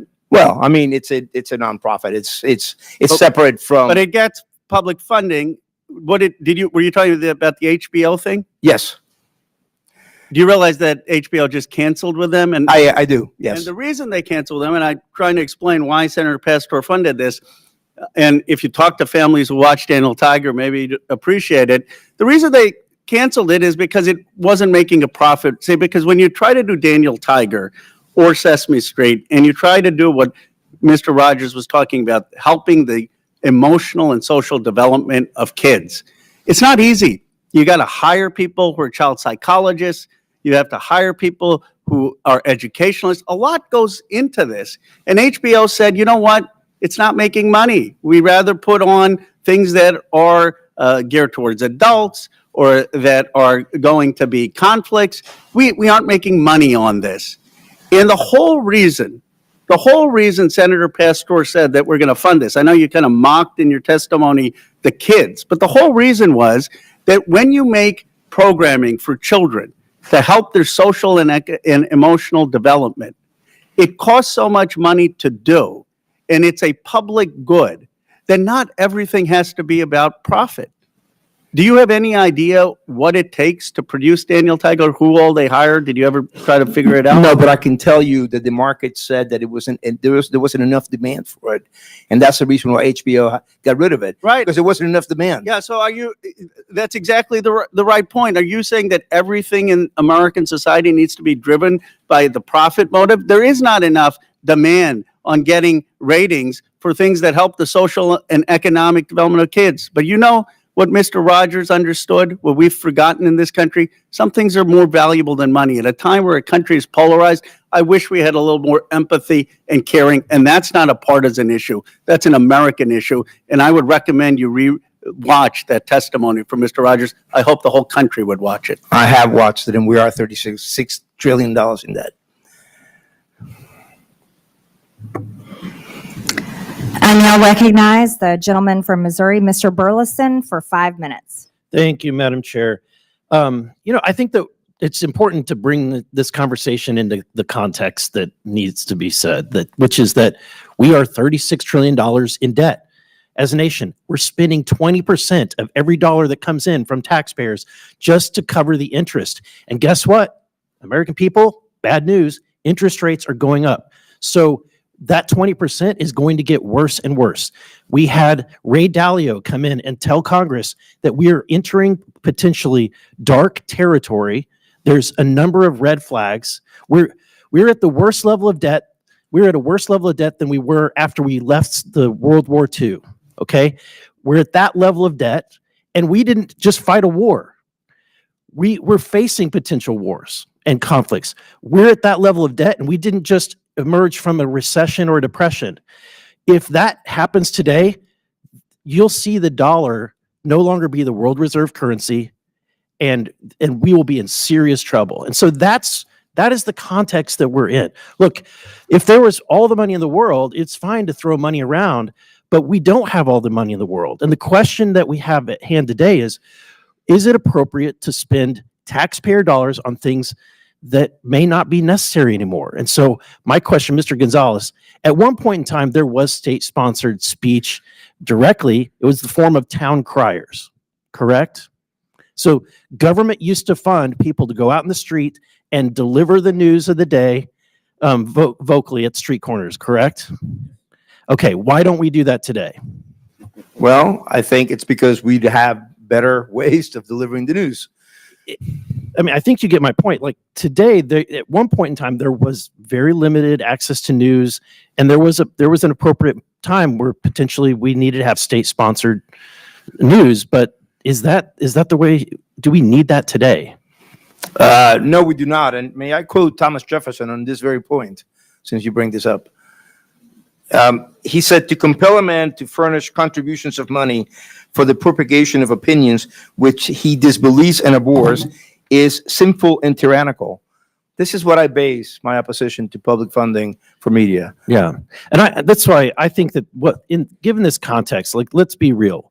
It was said that we're attacking free speech. This is state-sponsored speech, and the very reason why we have these witnesses before us today isn't because they're totally being funded or completely being funded. We're not bringing in Disney Channel in here, right? We're not bringing in the National Geographic, right, for their content. The reason why we're having this conversation is because we are funding you, and because we're funding you, the taxpayers get to have an opportunity to ask, why are we funding some of this content that they might disagree with? Right? Yeah, no, that's completely right. In fact, I think that PBS and NPR, but especially PBS, will thrive on the membership model. They keep saying it's such a small percentage. Well, if it's the public funding, if it's such a small percentage, then no problem. Yeah. So, Ms. Maurer, I'm going to ask a very difficult question, but if you're in my shoes and you have to face the fact, can we fund Social Security or do we spend money on NPR? Which would you choose? Congressman, I would argue that if you had to pick, if you were forced to make a decision, there wasn't enough money to go around, Social Security or NPR. We know how important public media is to our nation's seniors, sir. More important than Social Security. I think the American people disagree. I think that Ms. Kerger, let me ask this. Would it be more appropriate to fund PBS or to fund veterans health care? If given limited resources, which is where we're at. I recognize the limited resources, and I feel that both are important for this country. And I think what the American people want to know is when they're sending money, their taxpayer dollars, and they're funding things like Independent Lens. And look, I like some of the content on your stations. I love Nova. But you know what? Nova competes with National Geographic and Nature. Why are we funding something that competes with these private sector industries? I like Sesame Street, but I also know that it's competing directly with Handy Manny, Doc McStuffins, and Little Einsteins, right? Those exist, and we're not funding them. They're not here having to defend their content. But because we are funding it, I'm going to ask you, why are we funding episodes of Real Lens, Independent Lens, about an episode called Real Boy, a trans teen navigates adolescent sobriety and physical emotional ramifications? That's what the American people want to know. Social Security. We're out of time, but our witnesses can answer the questions. Thank you, Madam Chair. That was a documentary that was produced for adults as part of our primetime audience.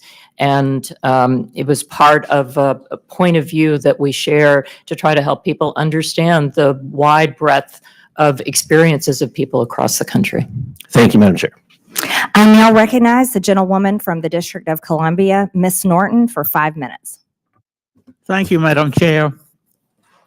I would like to thank the witnesses for being here today. I am a strong supporter of public broadcasting, and I am a regular listener and watcher of the public broadcasting stations here in DC.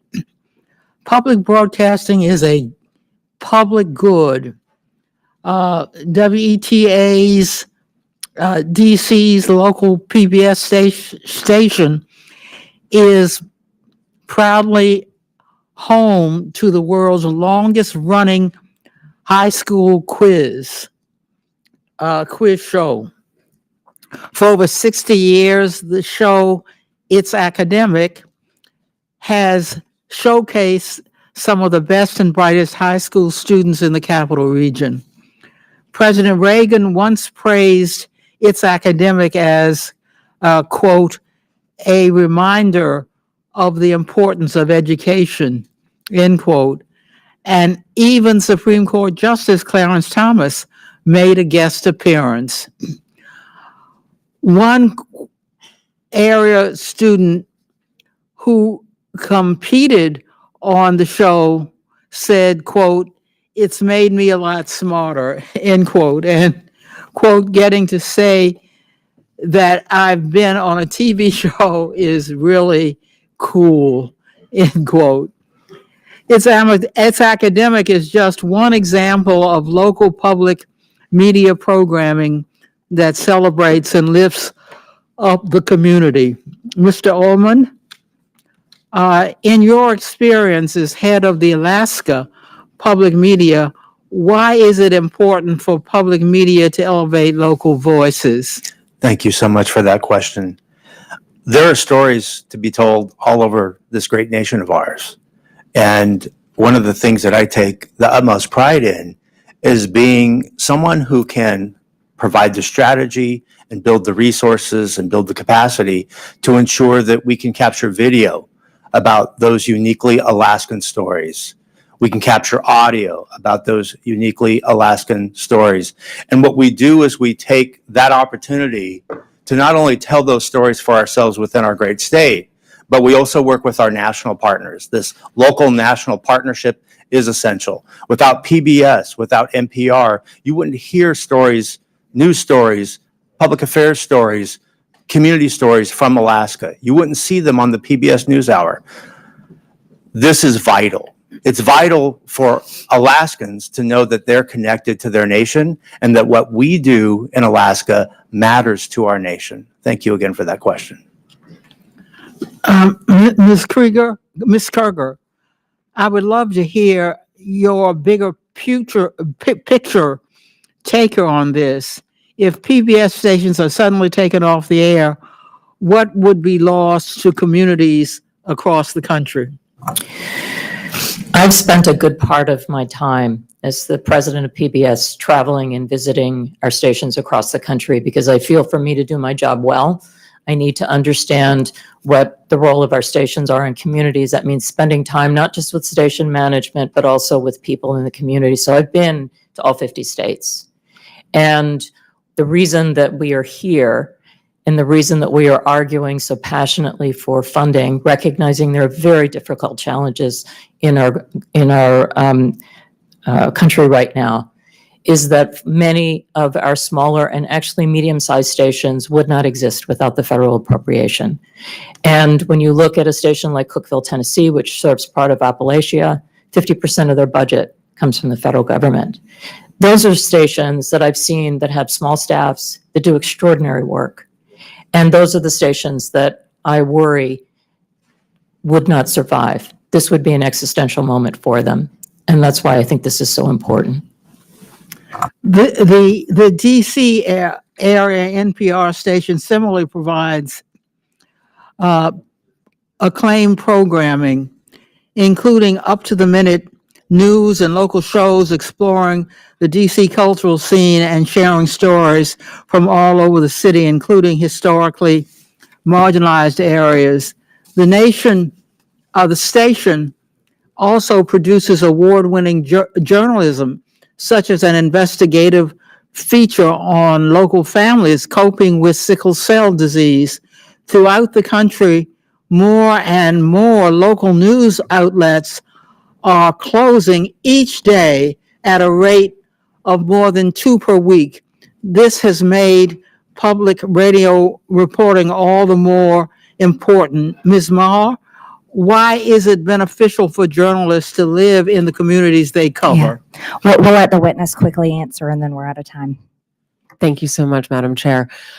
We find that enabling public radio to continue to be funded allows for us to meet the needs of people who live in news deserts, and having journalists who are from that community means they can prioritize the needs of that community, whether it's sickle cell issues in DC or whether it's the price of sorghum in our agricultural heartland, whether it is thinking about the wildfires that we see across the center and west of our country, or whether it is the impact of storms across the Gulf and southern parts of our country. We recognize local journalists. They speak the language. They recognize the pronunciations of the places that they come from. They come from the community. It is tremendous value to enable that we are for America, from Americans, and all American voices are heard.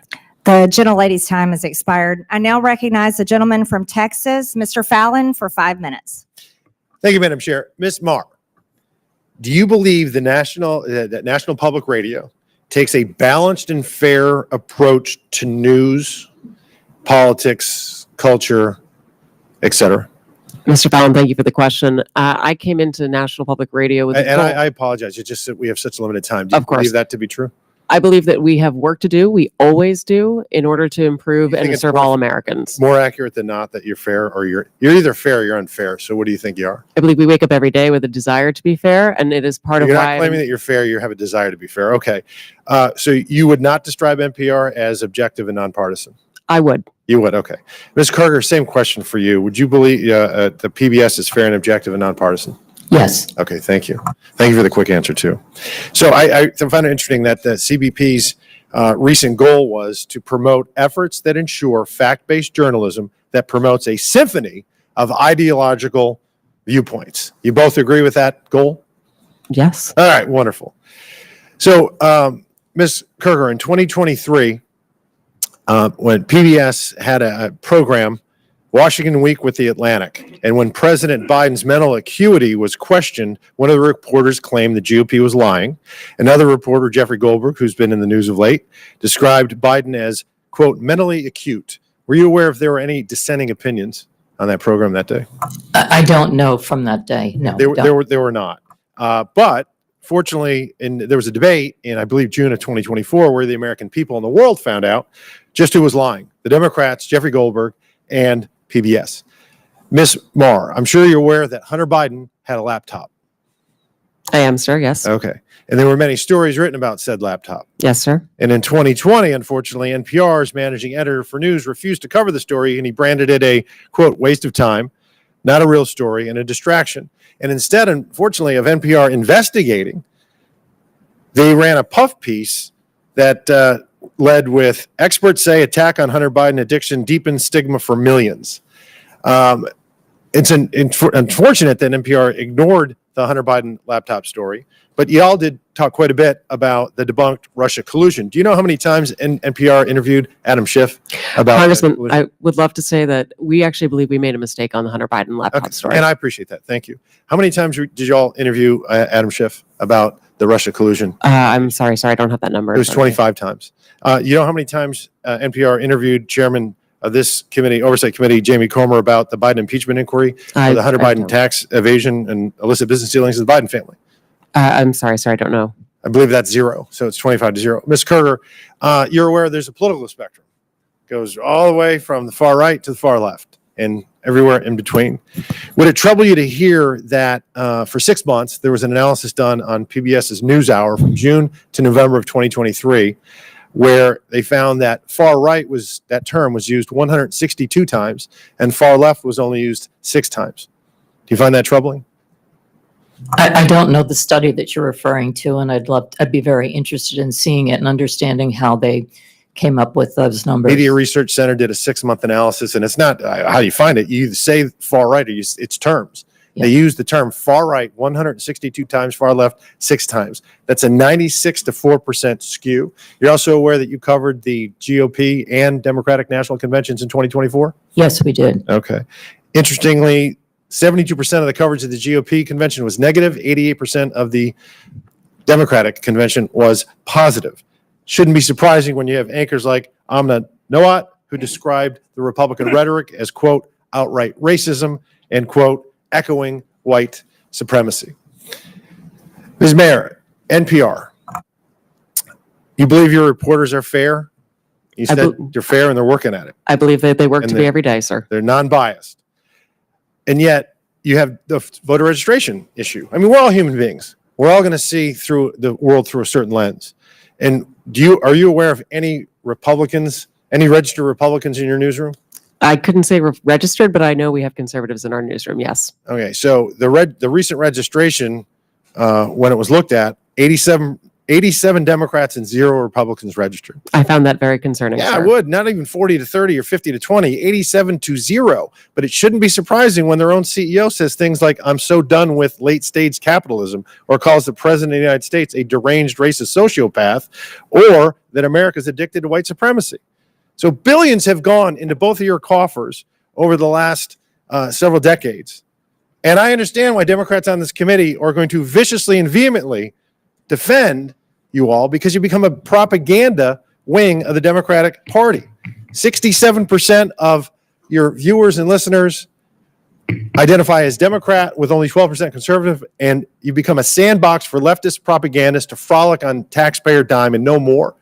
And when you said in the beginning you're going to promote a symphony of ideological viewpoints, yeah, you do. If you're left-leaning, far left, The gentleman's or time has remarkably expired. Marxist, I yield back.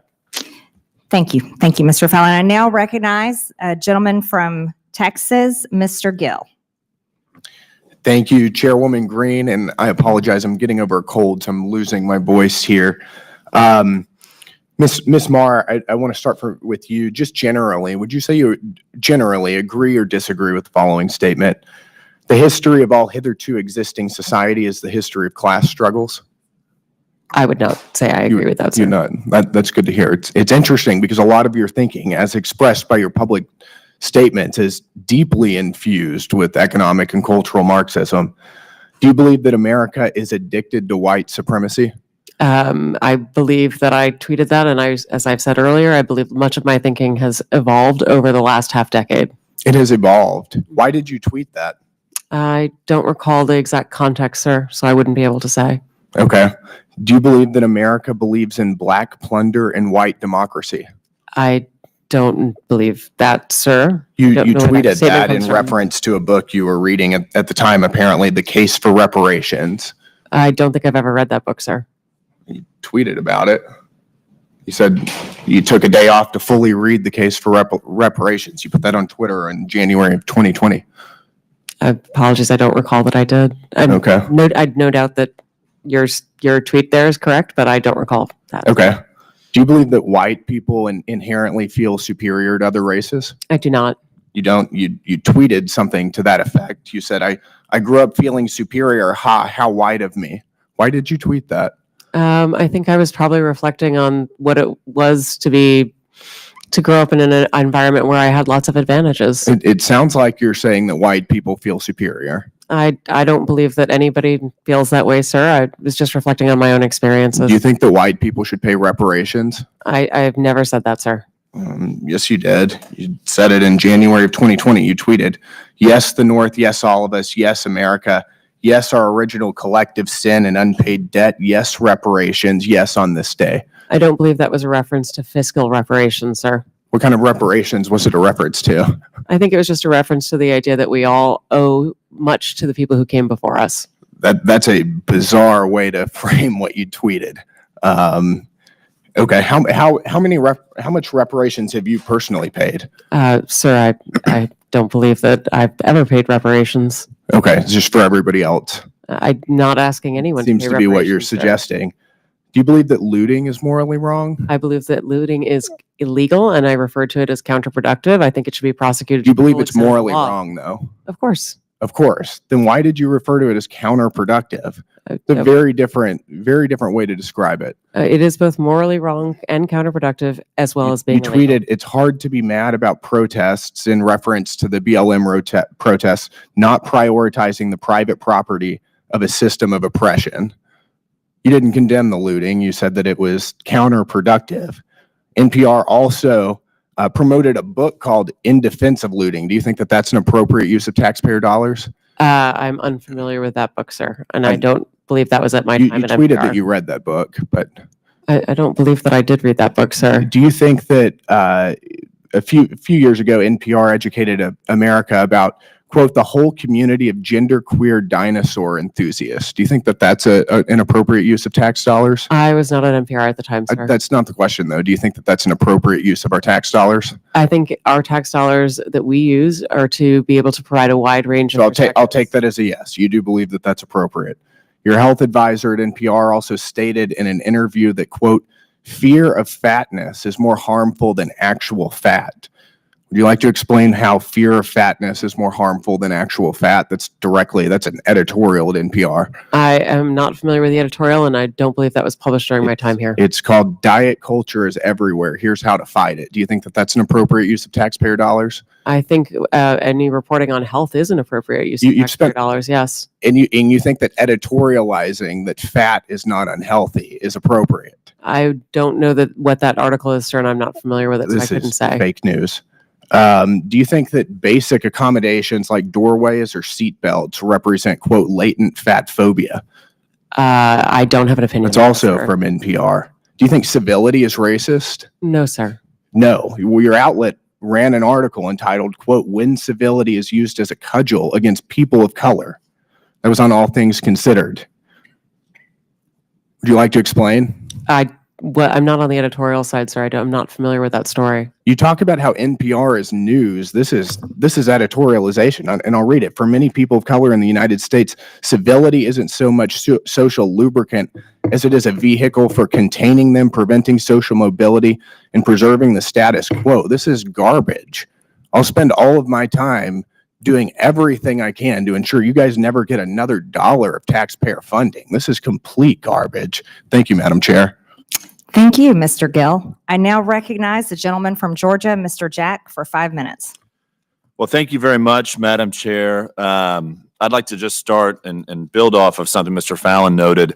And Ms. Mayor, I think you noted, and just to confirm within your statement to him, that NPR failed to accurately report the circumstances around and content within Hunter Biden's laptop story. Is that fair to categorize your statement?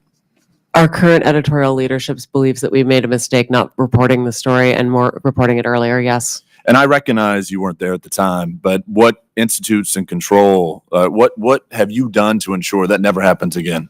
A number of things, sir, and thank you for the opportunity to speak to them.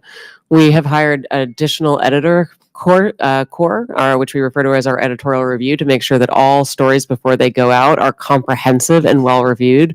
We've instituted a monthly review to ensure that the most challenging stories of every month, we go back and we look at what we may have missed in order to not miss issues again and change processes and policies to be able to have more robust conversation and to ensure all areas and all views are considered. We have hired analysts to be able to count the number of stories that we're running on any particular issue, including whose voices are represented.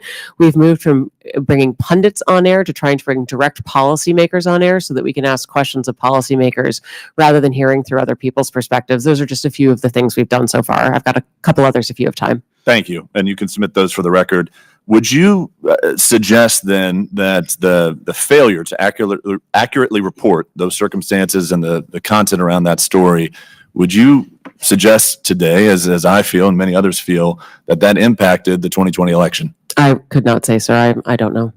Well, I ask because you have a broad viewership, broad listenership, and I'm just curious if it is so broad and it is so necessary for us to continue to give taxpayer funds as you all submit.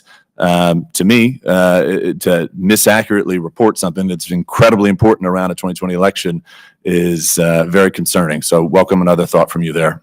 I believe that we made a mistake, as I said, and I believe that we have taken that to heart and are focused on how do we report and report effectively and in a timely fashion on all the issues that matter to all Americans. I hear your concern, sir, and I want you to know that we are truly working on this. I'd like to spend the rest of my time talking about funding, and I know that some of my colleagues talked about it a little bit today, but could you walk us through the amount of money that NPR receives from CPB annually? Yes, sure, sir. We receive $11.2 million this past year, the majority of which goes to the public radio satellite system, which we operate on behalf of the entire public radio network.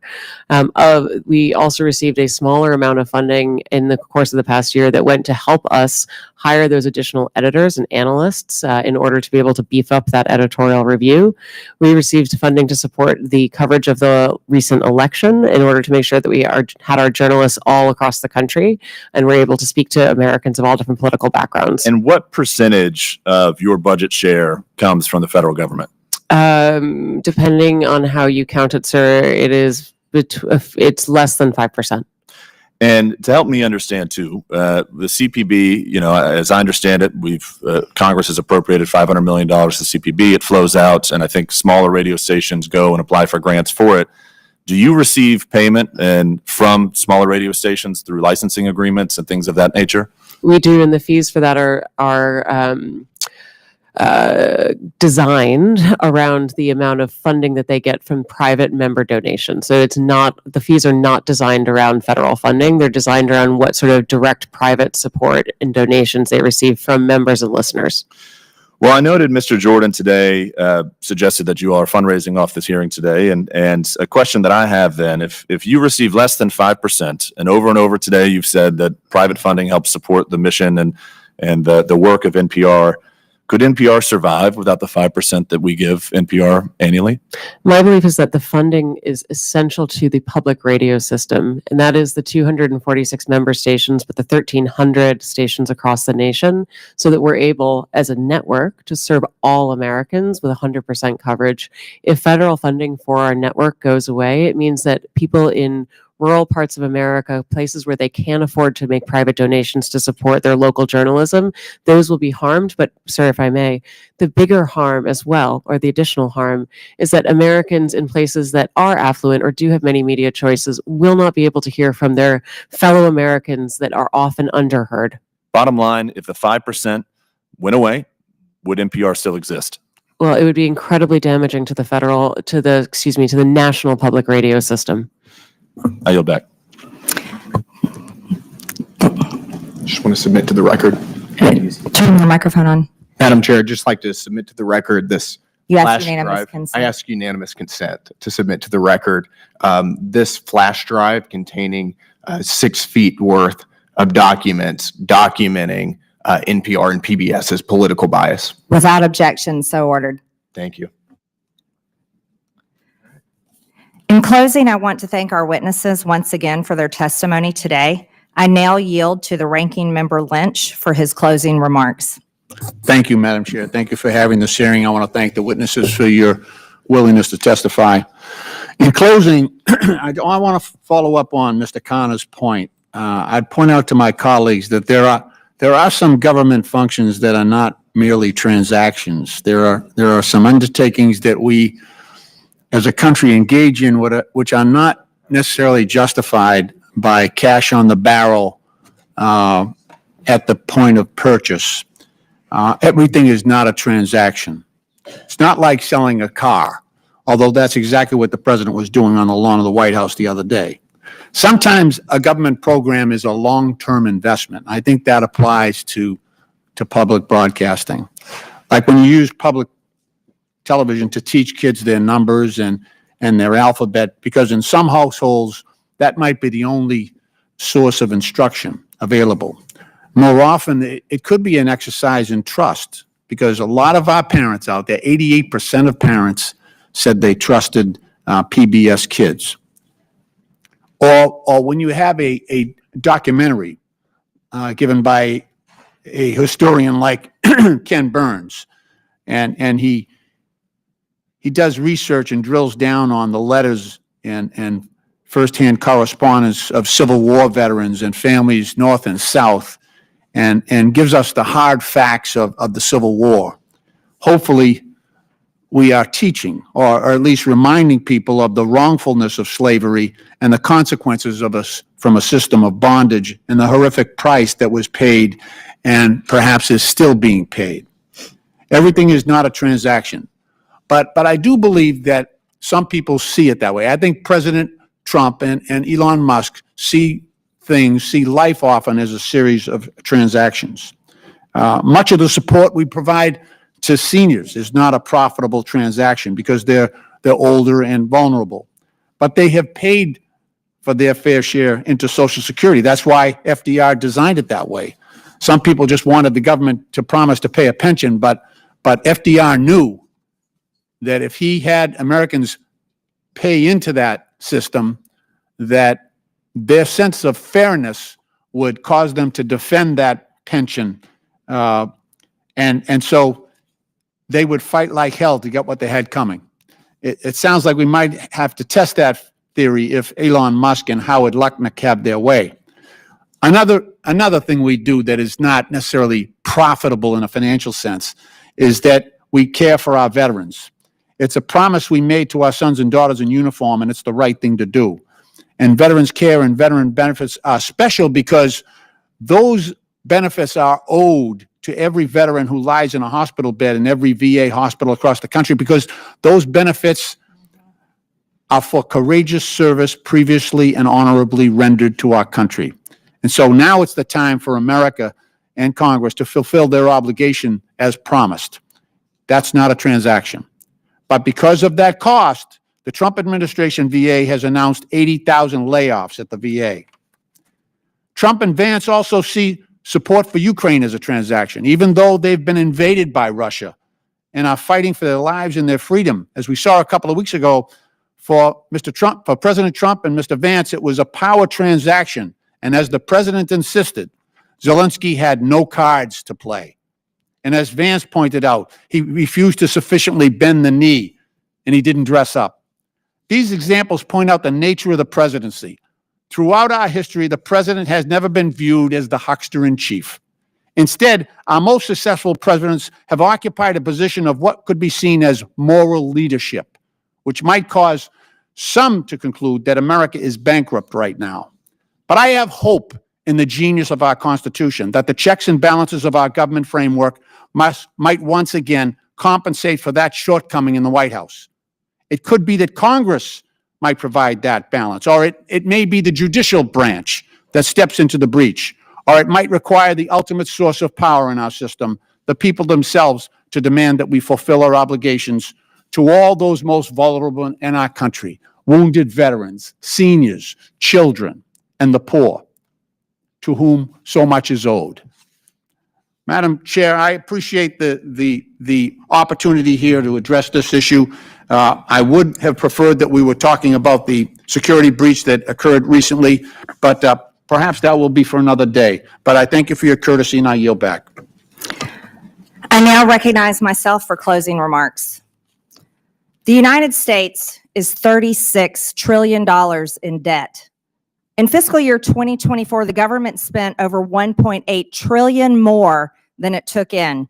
And in fiscal year 2025, the interest on our debt is expected to exceed $1 trillion.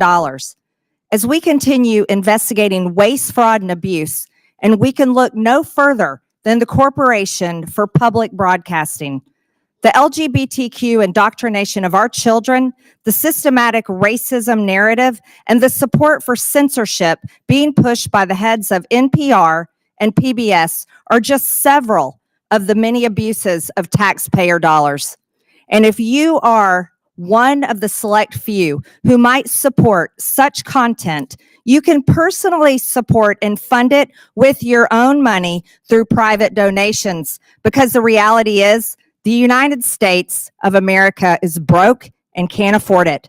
And after all, PBS and NPR are already fundraising off of this committee hearing.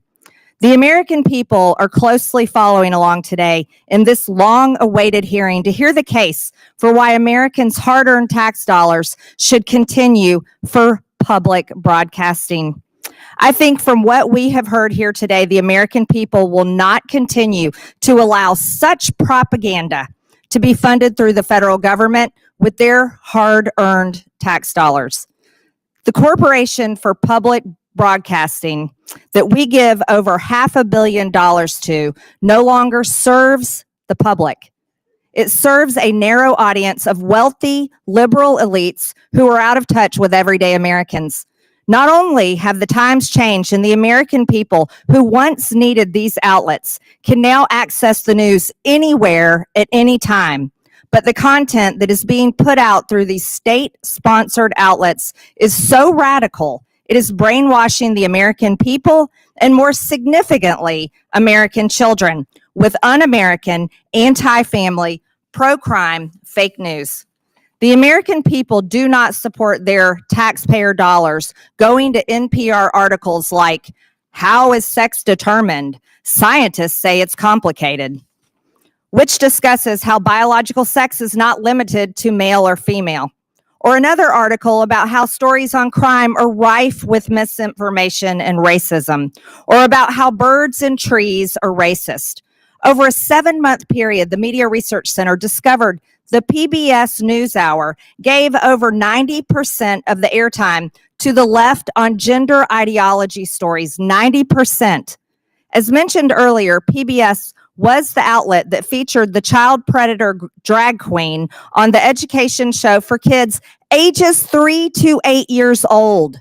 And to clarify the record, because our witness, Ms. Kerger, lied under oath and said it wasn't featured on PBS, this show was aired on PBS on April 1st, 2021. And we will take a look at this video right now. We're using a TV today because our audio system is having problems. Let's go ahead and watch this video. And we're going to start with our hips. The hips on the drag can go swish, swish, swish, swish, swish, swish. The shoulders on the drag can go shimmy, shimmy, shimmy, shimmy, shimmy, shimmy. Shimmy, shimmy, shimmy, blah, blah, blah, blah, blah, blah, blah, blah, blah. The mouth on the dragon goes blah, blah, blah, all through the town. So, get your singing voices. The hips go swish, swish, swish. The shoulders go shimmy, shimmy, shimmy. That's repulsive. That's not what children ages 3 to 8 should ever be watching. A grown biological man posing as a woman. And by the way, Ms. Kerger, that was aired on April 1st, 2021. And then something happened. It wasn't an accident. And it wasn't just for a brief time that it was up. It was aired April 1st. And then somehow it expired May 24th. Later on, it was taken down. I wonder why. Wonder why that was taken down. Another egregious example includes back in 2010, PBS's Travis Smiley stated that Christians blow up people every single day. Haven't seen that ever happen in my life. And today, if you look on NPR's website, there is still zero mention of any negative coverage of any Democrat today. And trust us, there are more than plenty of examples to pull from. How about a member from this committee making fun of the governor of Texas for having a disability and living his life in a wheelchair, Ms. Marr? From headlines to podcasts to documentaries to children's programming, NPR and PBS have all but abandoned their promise to deliver unbiased, nonpartisan, and fact-based reporting. The American people have woken up to this nonsense and blatant disregard for truth, and truth matters. And they will not put up with it any longer. Contrary to the beliefs of the head of NPR, Ms. Marr, truth is not subjective. It's actually very important. And there are not multiple truths. There's just one. For a civilization to exist, objective truth must exist. It must be embraced. It must be protected. It is not a distraction, and despite many attempts to whitewash it, truth will prevail.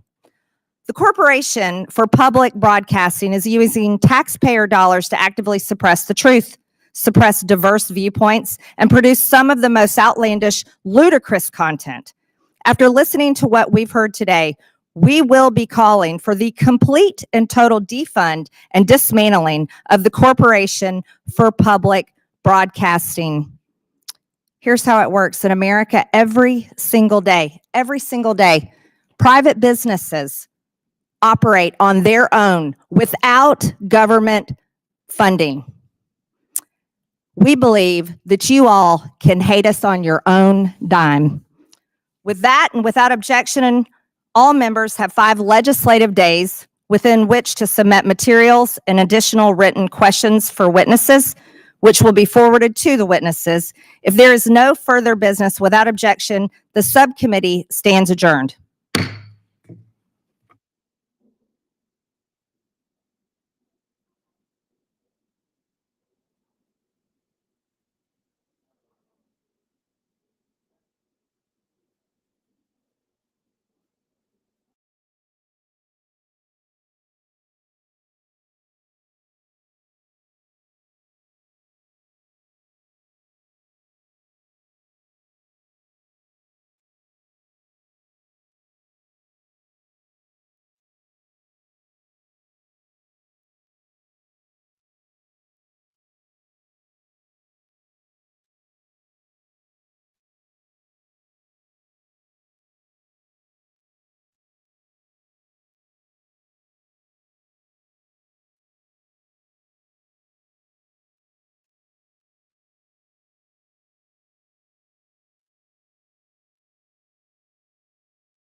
There's nothing more powerful than you making your thing happen, really going for it, doing business on your terms.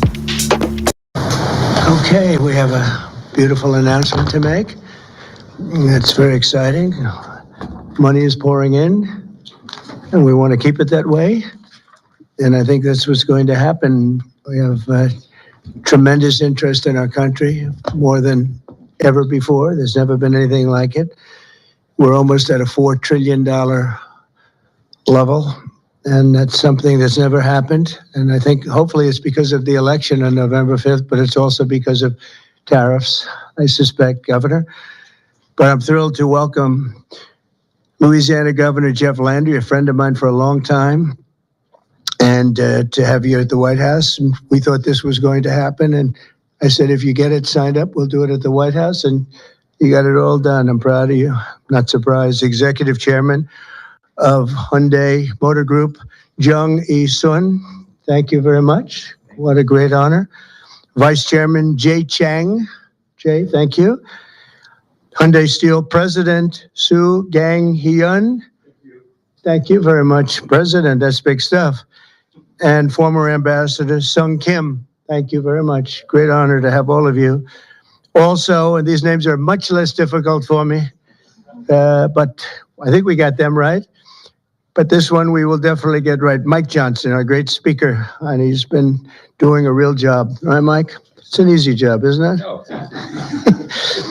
House Majority Leader Steve Scalise. Steve, I'm doing all right, Steve. I tell you, he went through a lot, and he's stronger than ever. Louisiana Speaker Philip Duvalier. Thank you very much. Thank you very much.